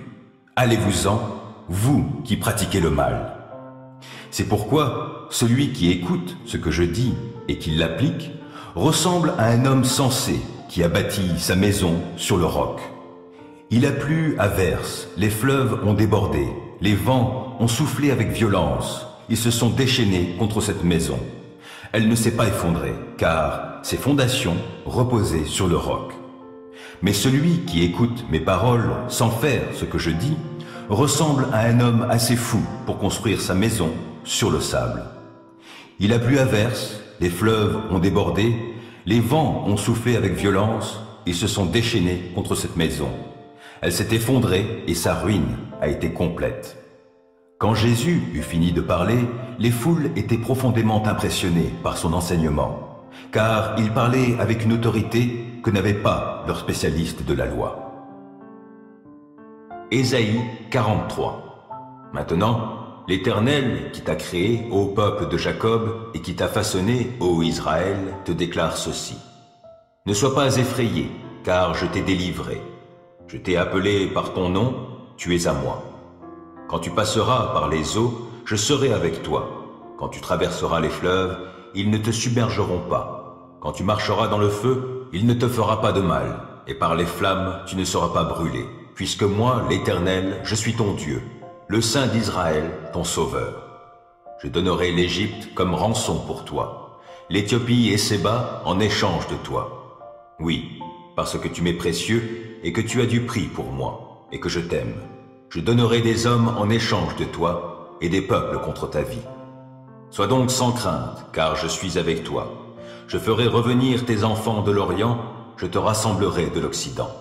Je dirai au septentrion, rends-les, et au midi, ne les retiens donc pas. Fais revenir mes fils des pays éloignés, fais revenir mes filles des confins de la terre. Oui, tous ceux qui portent mon nom et que j'ai créés pour ma gloire, que j'ai formé, oui, que j'ai fait. Laisse sortir le peuple qui est aveugle tout en ayant des yeux, et qui est sourd, bien qu'il ait des oreilles. Que toutes les nations s'assemblent, et que les peuples se regroupent. Qui parmi eux avait prédit ces choses? Qui avait annoncé les événements antérieurs? Qu'ils citent leurs témoins et qu'ils se justifient. Qu'on les écoute bien afin de pouvoir dire « Oui, c'est la vérité ». Mais mes témoins, c'est vous, déclare l'Éternel. Votre peuple est le serviteur que je me suis choisi, pour que vous le sachiez, que vous croyiez en moi, et que vous compreniez que moi seul, je suis Dieu. Avant moi, aucun Dieu ne fut jamais formé, et après moi, jamais il n'en existera. Moi, je suis l'Éternel, et en dehors de moi, il n'est pas de sauveur. C'est moi qui ai prédit, c'est moi qui ai sauvé, je me suis fait entendre. Pas un Dieu étranger ne l'a fait parmi vous, et vous, déclare l'Éternel, vous êtes mes témoins, et c'est moi qui suis Dieu. Oui, je le suis depuis toujours, et personne ne peut délivrer de ma main. Ce que je réalise, qui pourrait l'annuler? Voici ce que déclare l'Éternel, votre libérateur, moi, le Saint d'Israël. C'est à cause de vous que j'envoie une armée combattre Babylone, et que je fais descendre tous les Chaldéens qui s'enfuient sur les navires même où ils criaient de joie. Moi, l'Éternel, je suis votre Dieu saint, le Créateur d'Israël, votre roi. Ainsi, dit l'Éternel, qui, à travers la mer, a ouvert un chemin et, dans les grosses eaux, a frayé un sentier, qui fit sortir les chars et les chevaux, l'armée et ses guerriers. Ils se sont tous couchés et ne se relèveront pas, ils se sont consumés et ils se sont éteints comme la mèche d'une lampe. Ne vous rappelez plus les événements du passé, ne considérez plus les choses d'autrefois. Je vais réaliser une chose nouvelle, elle germe dès à présent, ne la reconnaîtrez-vous pas?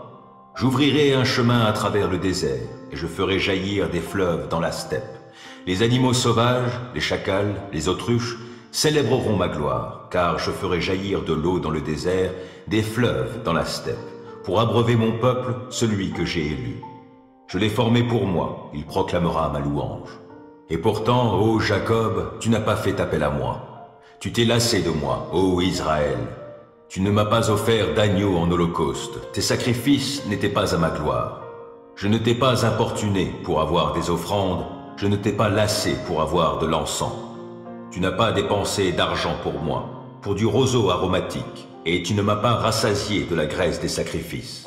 Mais toi, tu m'as importuné par tes péchés, tu m'as lassé par tes forfaits. Mais c'est moi, et moi seul, qui efface tes transgressions par égard pour moi-même. Je ne tiendrai plus compte de tes péchés. Rappelle-moi ce qu'il en est, entrons ensemble en jugement et, pour te justifier, expose donc ton cas. Déjà ton premier père a péché envers moi, et ceux des tiens qui ont la charge d'interpréter la loi ont été infidèles.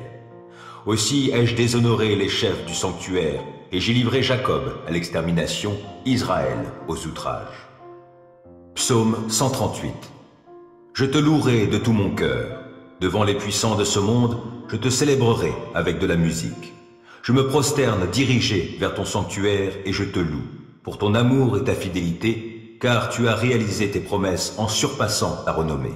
Le jour où je t'ai invoqué, toi, tu m'as répondu, et tu m'as donné du courage, tu m'as fortifié. Que tous les rois du monde te louent, ô Éternel, à l'écoute de ta parole, et qu'ils célèbrent les œuvres de l'Éternel par leurs chants. Grande est la gloire de l'Éternel. Si haut qu'est l'Éternel, il voit les humbles, et de loin, il repère les orgueilleux. Si je passe par la détresse, tu préserves ma vie face à la furie de mes ennemis. Tu interviens pour me sauver.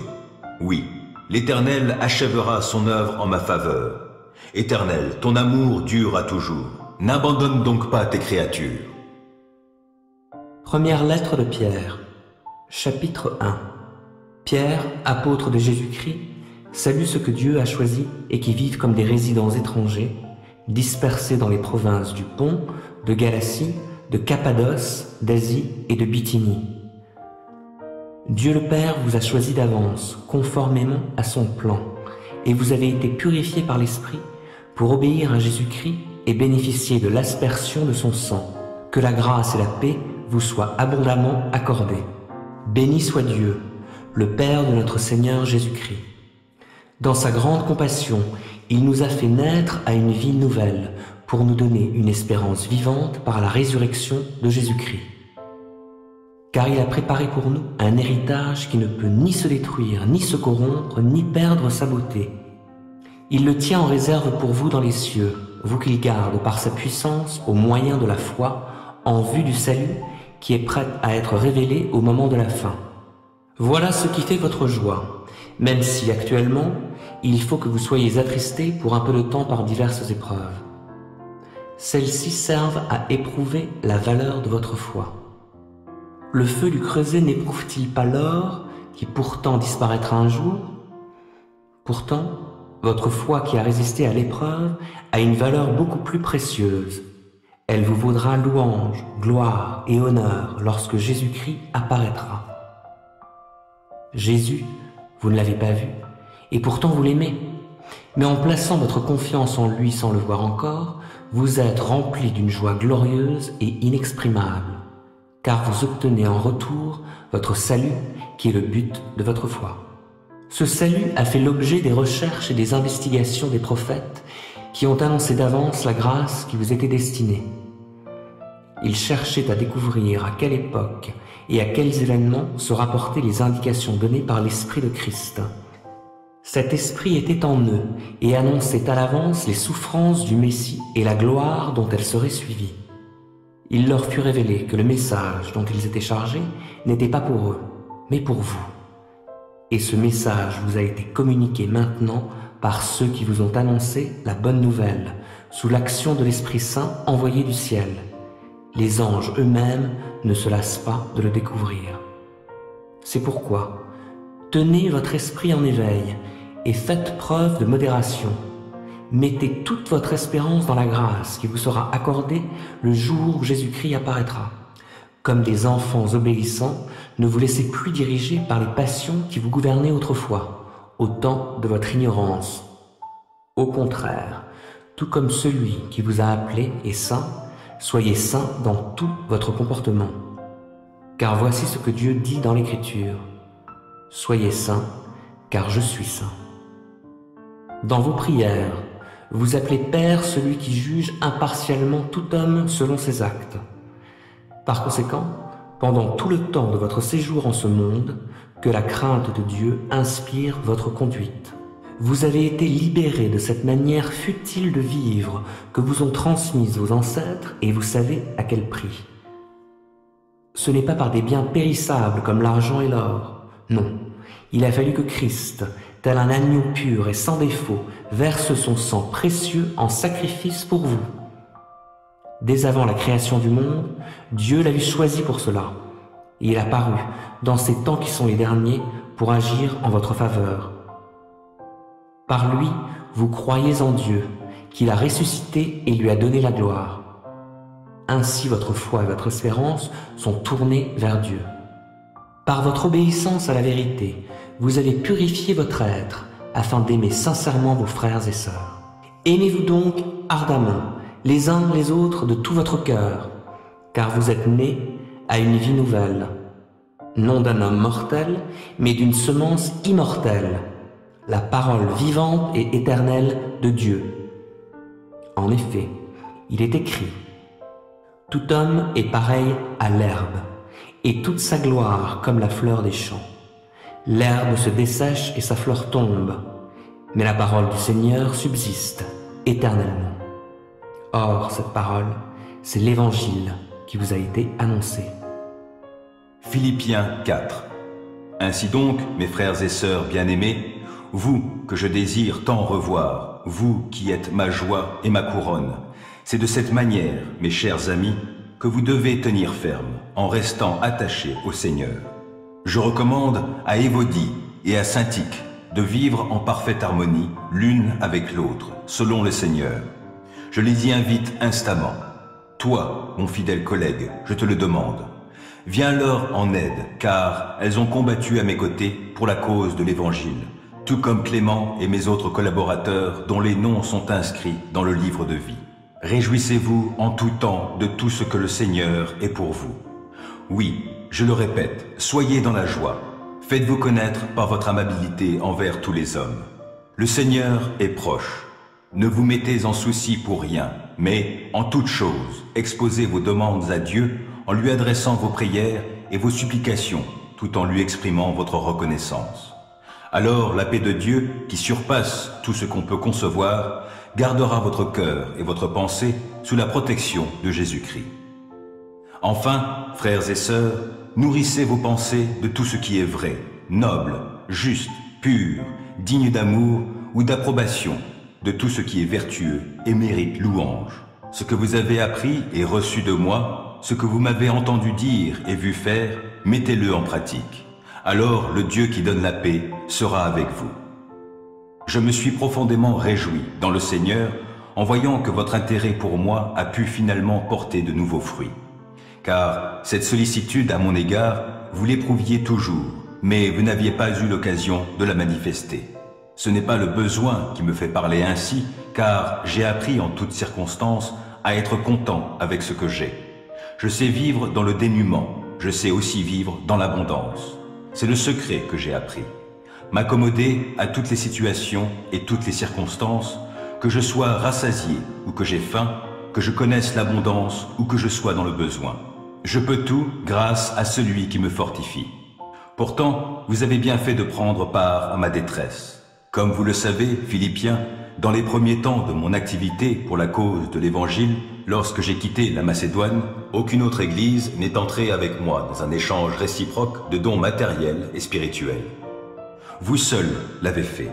Pendant mon séjour à Thessalonique, vous m'avez envoyé par 2 fois des dons pour subvenir à mes besoins. Ce n'est pas que je tienne à recevoir des dons. Ce qui m'intéresse, c'est qu'un plus grand nombre de fruits soient portés à votre actif. J'atteste par cette lettre avoir reçu tous vos dons et je suis dans l'abondance. Depuis qu'Épaphrodite me les a remis, je suis comblé. Ils ont été pour moi comme le doux parfum d'une offrande agréée par Dieu et qui lui fait plaisir. Aussi, mon Dieu subviendra pleinement à tous vos besoins. Il le fera selon sa glorieuse richesse qui se manifeste en Jésus-Christ. À notre Dieu et Père soit la gloire dans tous les siècles. Amen. Saluez tous ceux qui, par leur union avec Jésus-Christ, font partie du peuple saint.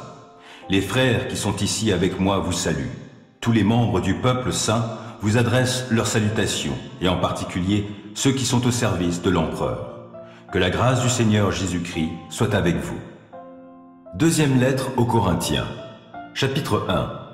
Paul, apôtre de Jésus-Christ, par la volonté de Dieu, et le frère Timothée saluent l'Église de Dieu qui est à Corinthe, ainsi que tous les membres du peuple saint dans l'ensemble de l'Achaïe.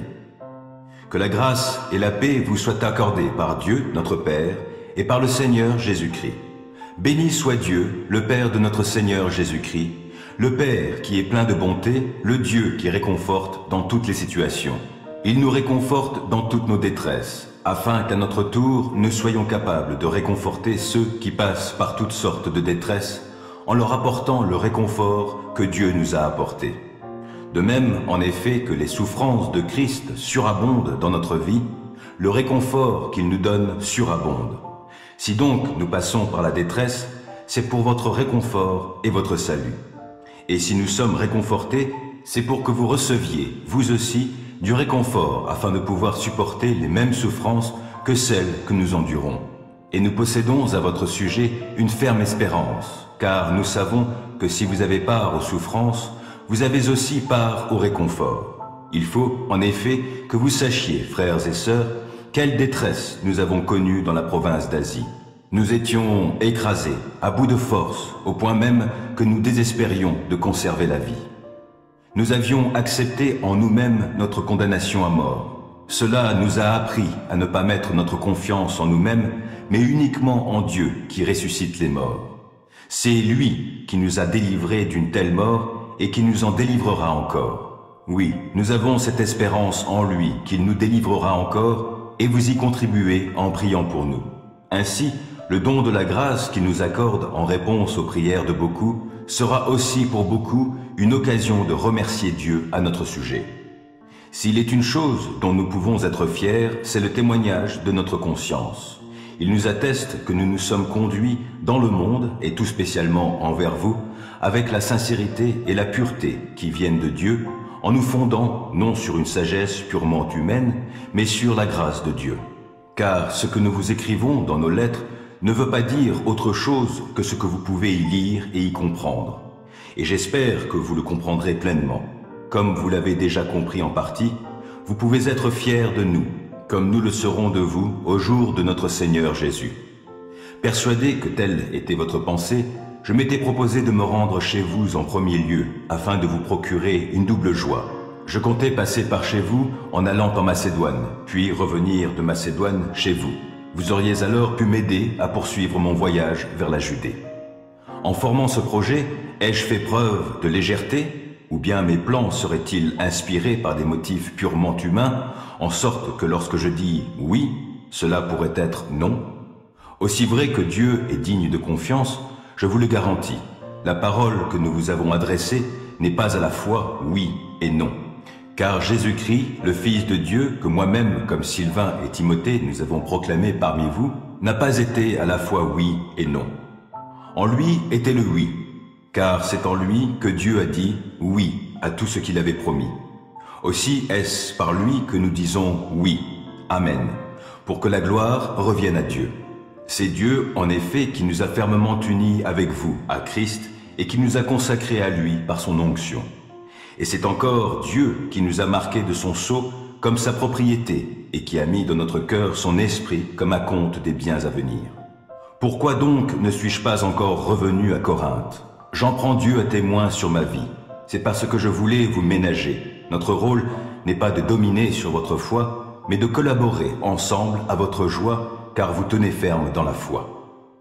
Éphésiens 2. Autrefois, vous étiez morts à cause de vos fautes et de vos péchés. Par ces actes, vous conformiez alors votre manière de vivre à celle de ce monde et vous suiviez le chef des puissances spirituelles mauvaises. Cet esprit qui agit maintenant dans les hommes rebelle à Dieu. Nous aussi, nous faisions autrefois tous partie de ces hommes. Nous vivions selon nos mauvais désirs d'hommes livrés à eux-mêmes, et nous accomplissions tout ce que notre corps et notre esprit nous poussaient à faire. Aussi étions-nous, par nature, voués à la colère de Dieu, comme le reste des hommes. Mais Dieu est riche en bonté. Aussi, à cause du grand amour dont il nous a aimés, alors que nous étions spirituellement morts à cause de nos fautes, il nous a fait revivre les uns et les autres avec Christ. C'est par la grâce que vous êtes sauvés. Par notre union avec Jésus-Christ, Dieu nous a ressuscités les uns et les autres et nous a fait siéger les uns et les autres dans le monde céleste. Il l'a fait afin de démontrer, pour tous les âges à venir, l'extraordinaire richesse de sa grâce qu'il a manifestée en Jésus-Christ par sa bonté envers nous. Car c'est par grâce que vous êtes sauvés, par le moyen de la foi. Cela ne vient pas de vous, c'est un don de Dieu. Ce n'est pas le fruit d'œuvres que vous auriez accompli. Personne n'a donc de raison de se vanter. Ce que nous sommes, nous le devons à Dieu. Car par notre union avec Jésus-Christ, Dieu nous a créés pour une vie riche d'œuvres bonnes qu'il a préparées à l'avance, afin que nous les accomplissions. C'est pourquoi, vous qui portez dans votre corps la preuve que vous n'êtes pas des Juifs, et qui donc êtes traités d'incirconcis par ceux qui se disent les circoncis à cause d'un rite accompli sur leur corps et par des hommes, rappelez-vous quelle était votre situation autrefois. En ce temps-là, vous étiez sans Messie, vous n'aviez pas le droit de faire partie du peuple d'Israël, vous étiez étrangers aux alliances conclues par Dieu pour garantir sa promesse, sans espérance et sans Dieu dans le monde. Mais maintenant, par votre union avec Jésus-Christ, vous qui, autrefois, étiez loin, vous êtes devenus proches grâce au sacrifice de Christ. Car nous lui devons notre paix. Il a en effet instauré l'unité entre les Juifs et les non-Juifs et abattu le mur qui les séparait. En livrant son corps à la mort, il a annulé les effets de ce qui faisait d'eux des ennemis, c'est-à-dire de la loi de Moïse, dans ses commandements et ses règles. Il voulait ainsi créer une seule et nouvelle humanité à partir des Juifs et des non-Juifs qu'il a unis à lui-même en établissant la paix. Il voulait aussi les réconcilier les uns et les autres avec Dieu et les unir en un seul corps en supprimant par sa mort sur la croix ce qui faisait d'eux des ennemis. Ainsi, il est venu annoncer la paix à vous qui étiez loin et la paix à ceux qui étaient proches. Car grâce à lui, nous avons accès, les uns comme les autres, auprès du Père par le même esprit. Voilà pourquoi vous n'êtes plus des étrangers ou des résidents temporaires. Vous êtes concitoyens des membres du peuple saint. Vous faites partie de la famille de Dieu.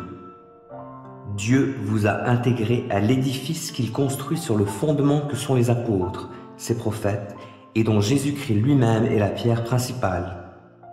En lui, toute la construction s'élève, bien coordonnée, afin d'être un temple saint dans le Seigneur, et unis à Christ, vous avez été intégrés ensemble à cette construction pour former une demeure où Dieu habite par l'Esprit.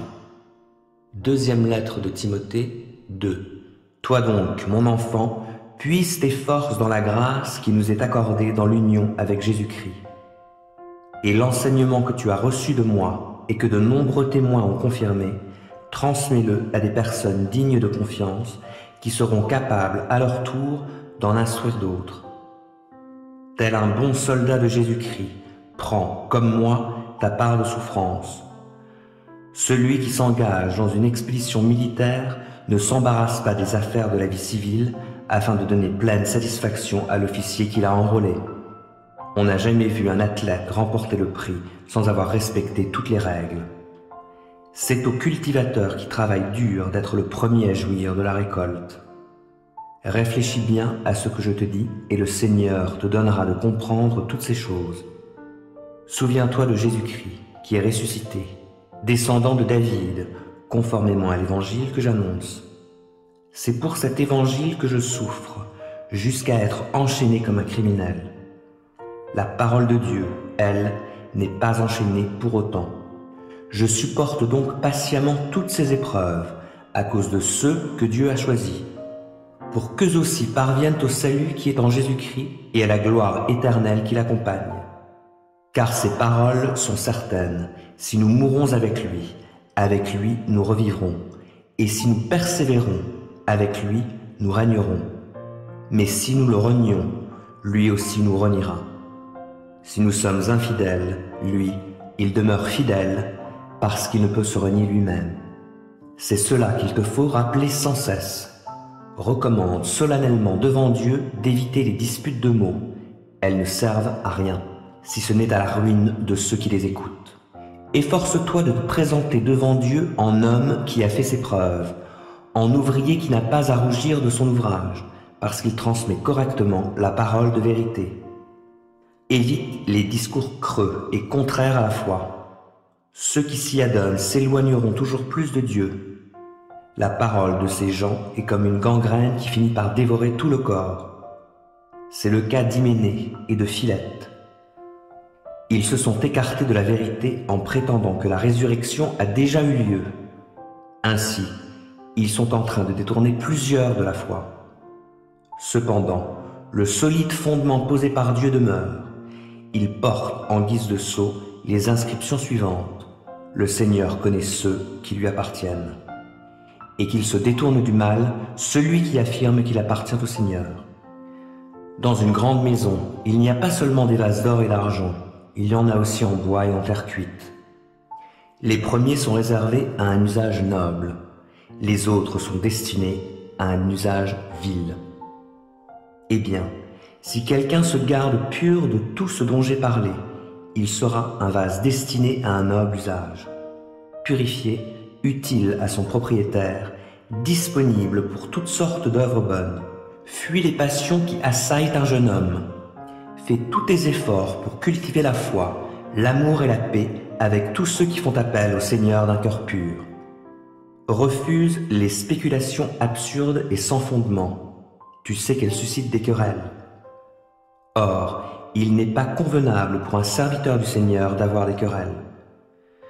Qu'il se montre au contraire aimable envers tout le monde, capable d'enseigner et de supporter les difficultés. Il doit instruire avec douceur les contradicteurs. Qui sait si Dieu ne les amènera pas ainsi à changer d'attitude pour connaître la vérité? Alors, ils retrouveront leur bon sens et se dégageront des pièges du diable qui les tient encore captifs et assujettis à sa volonté. Première lettre de Jean, 3. Voyez combien le Père nous a aimés pour que nous puissions être appelés enfants de Dieu. Et nous le sommes. Voici pourquoi le monde ne nous reconnaît pas. C'est parce qu'il n'a pas reconnu Dieu. Mes chers amis, dès à présent, nous sommes enfants de Dieu et ce que nous serons un jour n'a pas encore été rendu manifeste. Nous savons que lorsque Christ paraîtra, nous serons semblables à lui, car nous le verrons tel qu'il est. Tous ceux qui fondent sur Christ une telle espérance se rendent eux-mêmes purs, tout comme Christ est pur. Celui qui commet le péché viole la loi de Dieu, car le péché, c'est la violation de cette loi. Or, vous le savez, Jésus est apparu pour ôter les péchés, et il n'y a pas de péché en lui. Par conséquent, celui qui demeure uni à lui ne pêche pas, et celui qui pêche ne l'a jamais vu et ne l'a jamais connu. Mes enfants, que personne ne vous trompe sur ce point. Et juste celui qui fait ce qui est juste, tout comme Christ lui-même est juste. Celui qui commet le péché est du diable, car le diable pêche dès le commencement. Or, le Fils de Dieu est précisément apparu pour détruire les œuvres du diable. Celui qui est né de Dieu ne pêche pas, car la vie qui vient de Dieu a été implantée en lui et demeure en lui. Il ne peut pas pécher puisqu'il est né de Dieu. C'est ainsi que se manifeste la différence entre les enfants de Dieu et les enfants du diable. Celui qui ne fait pas ce qui est juste n'est pas de Dieu, pas plus que celui qui n'aime pas son frère. En effet, voici le message que vous avez entendu dès le commencement. Aimons-nous les uns les autres. Que personne ne suive donc l'exemple de Caïn, qui était du diable et qui a égorgé son frère. Et pourquoi l'a-t-il égorgé? Parce que sa façon d'agir était mauvaise, alors que celle de son frère était juste. Mes frères, ne vous étonnez donc pas si le monde a de la haine pour vous. Quant à nous, nous savons que nous sommes passés de la mort à la vie parce que nous aimons nos frères. Celui qui n'aime pas demeure dans la mort. Car si quelqu'un déteste son frère, c'est un meurtrier, et vous savez qu'aucun meurtrier ne possède en lui la vie éternelle. Voici comment nous savons ce que c'est que d'aimer. Jésus-Christ a donné sa vie pour nous. Nous devons, nous aussi, donner notre vie pour nos frères. Si quelqu'un qui possède du bien en ce monde voit son frère dans le besoin et lui ferme son cœur, l'amour de Dieu ne peut être présent en lui.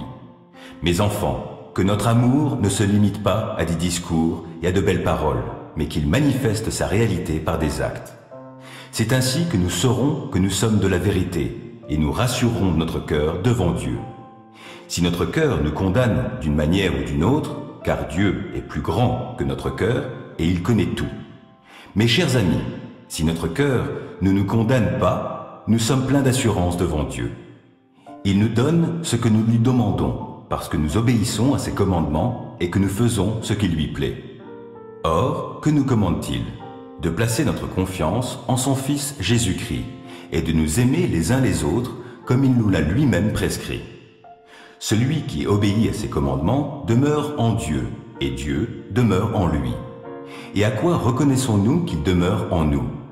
De par l'Esprit qu'il nous a donné. Lamentation 3. Moi, je suis l'homme qui a vu l'affliction sous les coups du bâton de sa colère.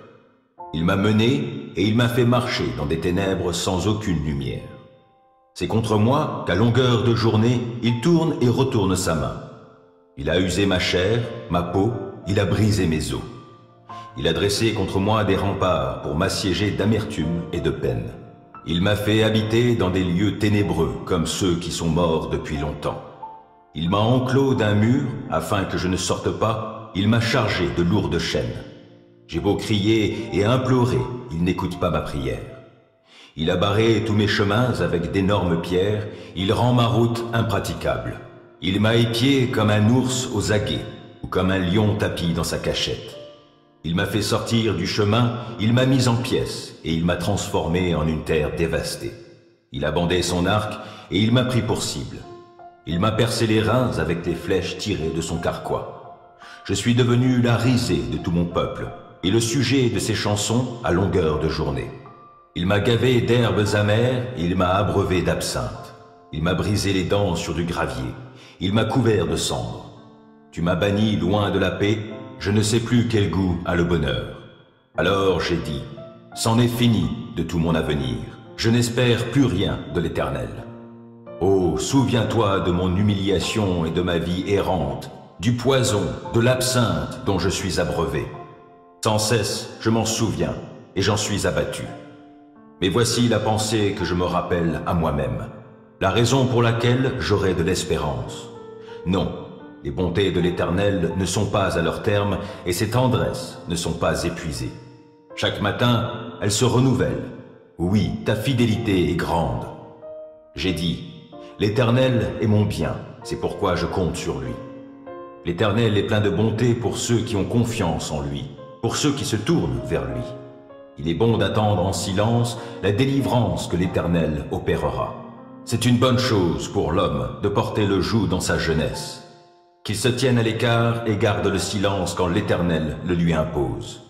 Et qu'il s'incline, le visage dans la poussière, peut-être y a-t-il un espoir.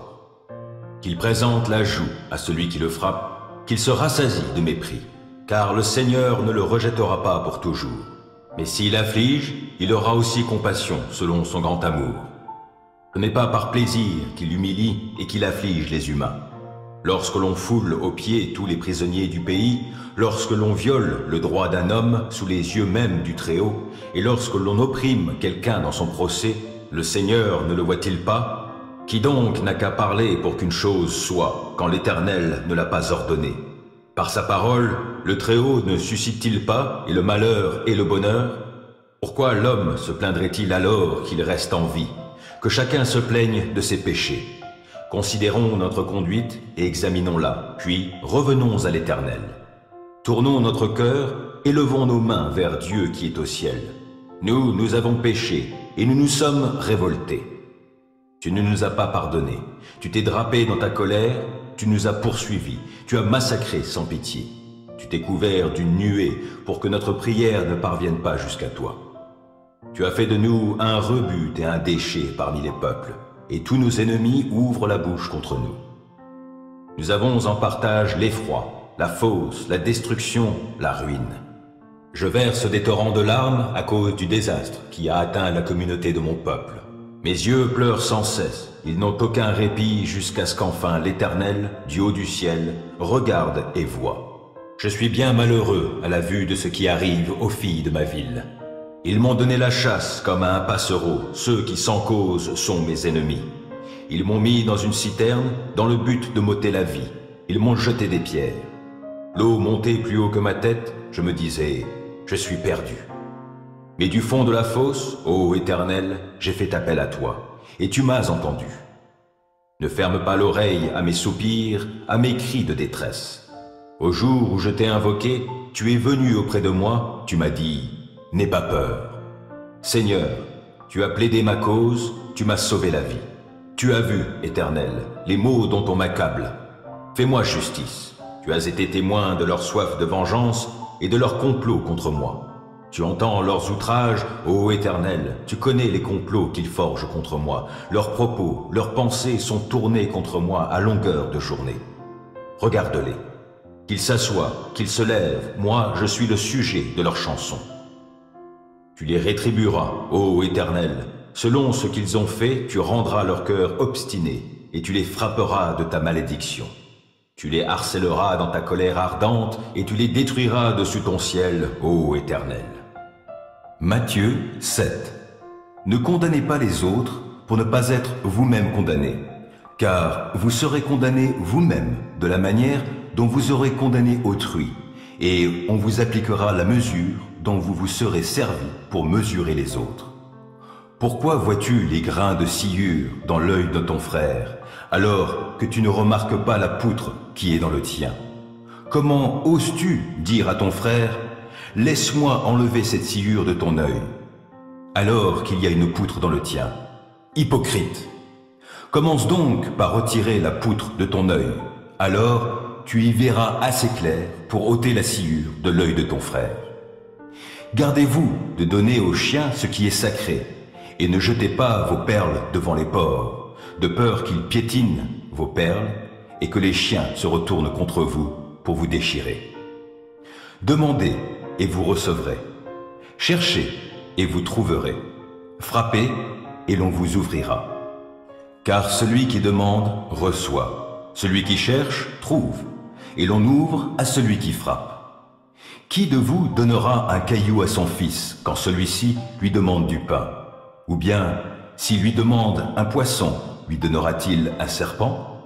Si donc, tout mauvais que vous êtes, vous savez donner de bonnes choses à vos enfants, à combien plus forte raison votre Père céleste donnera-t-il de bonnes choses à ceux qui les lui demandent? Faites pour les autres tout ce que vous voudriez qu'ils fassent pour vous, car c'est là tout l'enseignement de la loi et des prophètes. Entrez par la porte étroite. En effet, large est la porte et spacieuse la route qui mène à la perdition. Nombreux sont ceux qui s'y engagent, mais étroite est la porte et resserré le sentier qui mène à la vie. Qu'ils sont peu nombreux ceux qui les trouvent. Gardez-vous des faux prophètes. Lorsqu'ils vous abordent, ils se donnent l'apparence d'agneaux, mais en réalité, ce sont des loups féroces. Vous les reconnaîtrez à leurs fruits. Est-ce que l'on cueille des raisins sur des buissons d'épines ou des figues sur des ronces? Ainsi, un bon arbre porte de bons fruits, un mauvais arbre produit de mauvais fruits. Un bon arbre ne peut pas porter de mauvais fruits, ni un mauvais arbre de bons fruits. Tout arbre qui ne donne pas de bons fruits est arraché et jeté au feu. Ainsi donc, c'est à leurs fruits que vous les reconnaîtrez. Pour entrer dans le royaume des cieux, il ne suffit pas de me dire « Seigneur, Seigneur !» Il faut accomplir la volonté de mon Père céleste. Au jour du jugement, nombreux sont ceux qui me diront « Seigneur, Seigneur, nous avons prophétisé en ton nom, nous avons chassé des démons en ton nom, nous avons fait beaucoup de miracles en ton nom. » Je leur déclarerai alors « Je ne vous ai jamais connus. Allez-vous-en, vous qui pratiquez le mal. » C'est pourquoi celui qui écoute ce que je dis et qui l'applique ressemble à un homme sensé qui a bâti sa maison sur le roc. Il a plu à verse, les fleuves ont débordé, les vents ont soufflé avec violence, ils se sont déchaînés contre cette maison. Elle ne s'est pas effondrée, car ses fondations reposaient sur le roc. Mais celui qui écoute mes paroles sans faire ce que je dis, ressemble à un homme assez fou pour construire sa maison sur le sable. Il a plu à verse, les fleuves ont débordé, les vents ont soufflé avec violence, ils se sont déchaînés contre cette maison. Elle s'est effondrée et sa ruine a été complète. Quand Jésus eut fini de parler, les foules étaient profondément impressionnées par son enseignement, car il parlait avec une autorité que n'avaient pas leurs spécialistes de la loi.